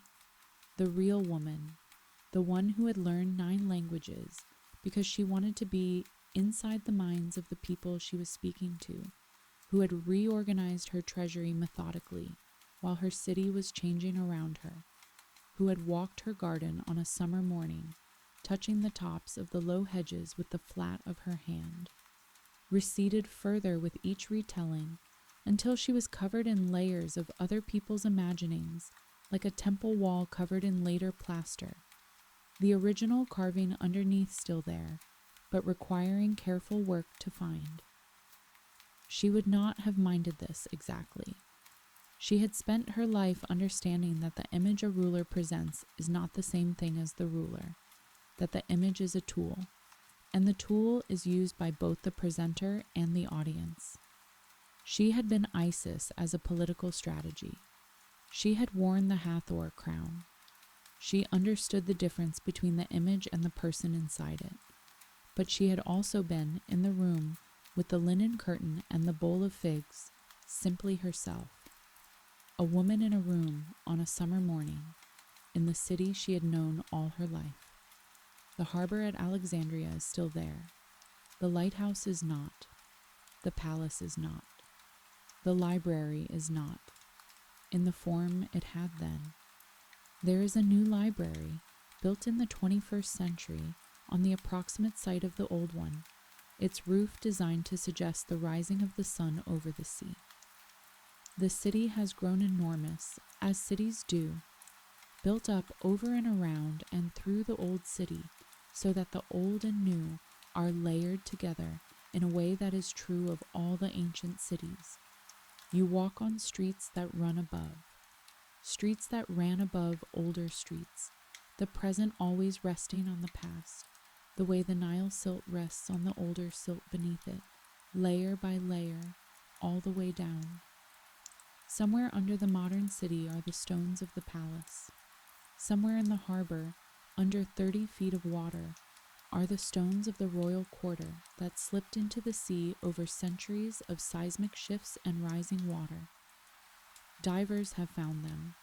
The column bases and the statue fragments, the paving stones that once carried the feet of Ptolemaic kings and Roman generals, and a girl who grew up watching a stripe of light cross the floor of a schoolroom. They sit in the clear water of the harbour, covered now in sea growth, and the harbour moves above them, and the light comes down through the water in the shifting way that light comes through water, not steady, but alive, changing continuously, never quite the same from one moment to the next. The same light that came in through the clear story windows of the library. The same light that lay in stripes across the schoolroom floor. Older than everything and still here.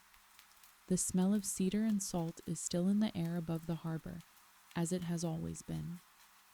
And somewhere in this story, which has been telling itself since the first chapter of this night, the lighthouse is still turning.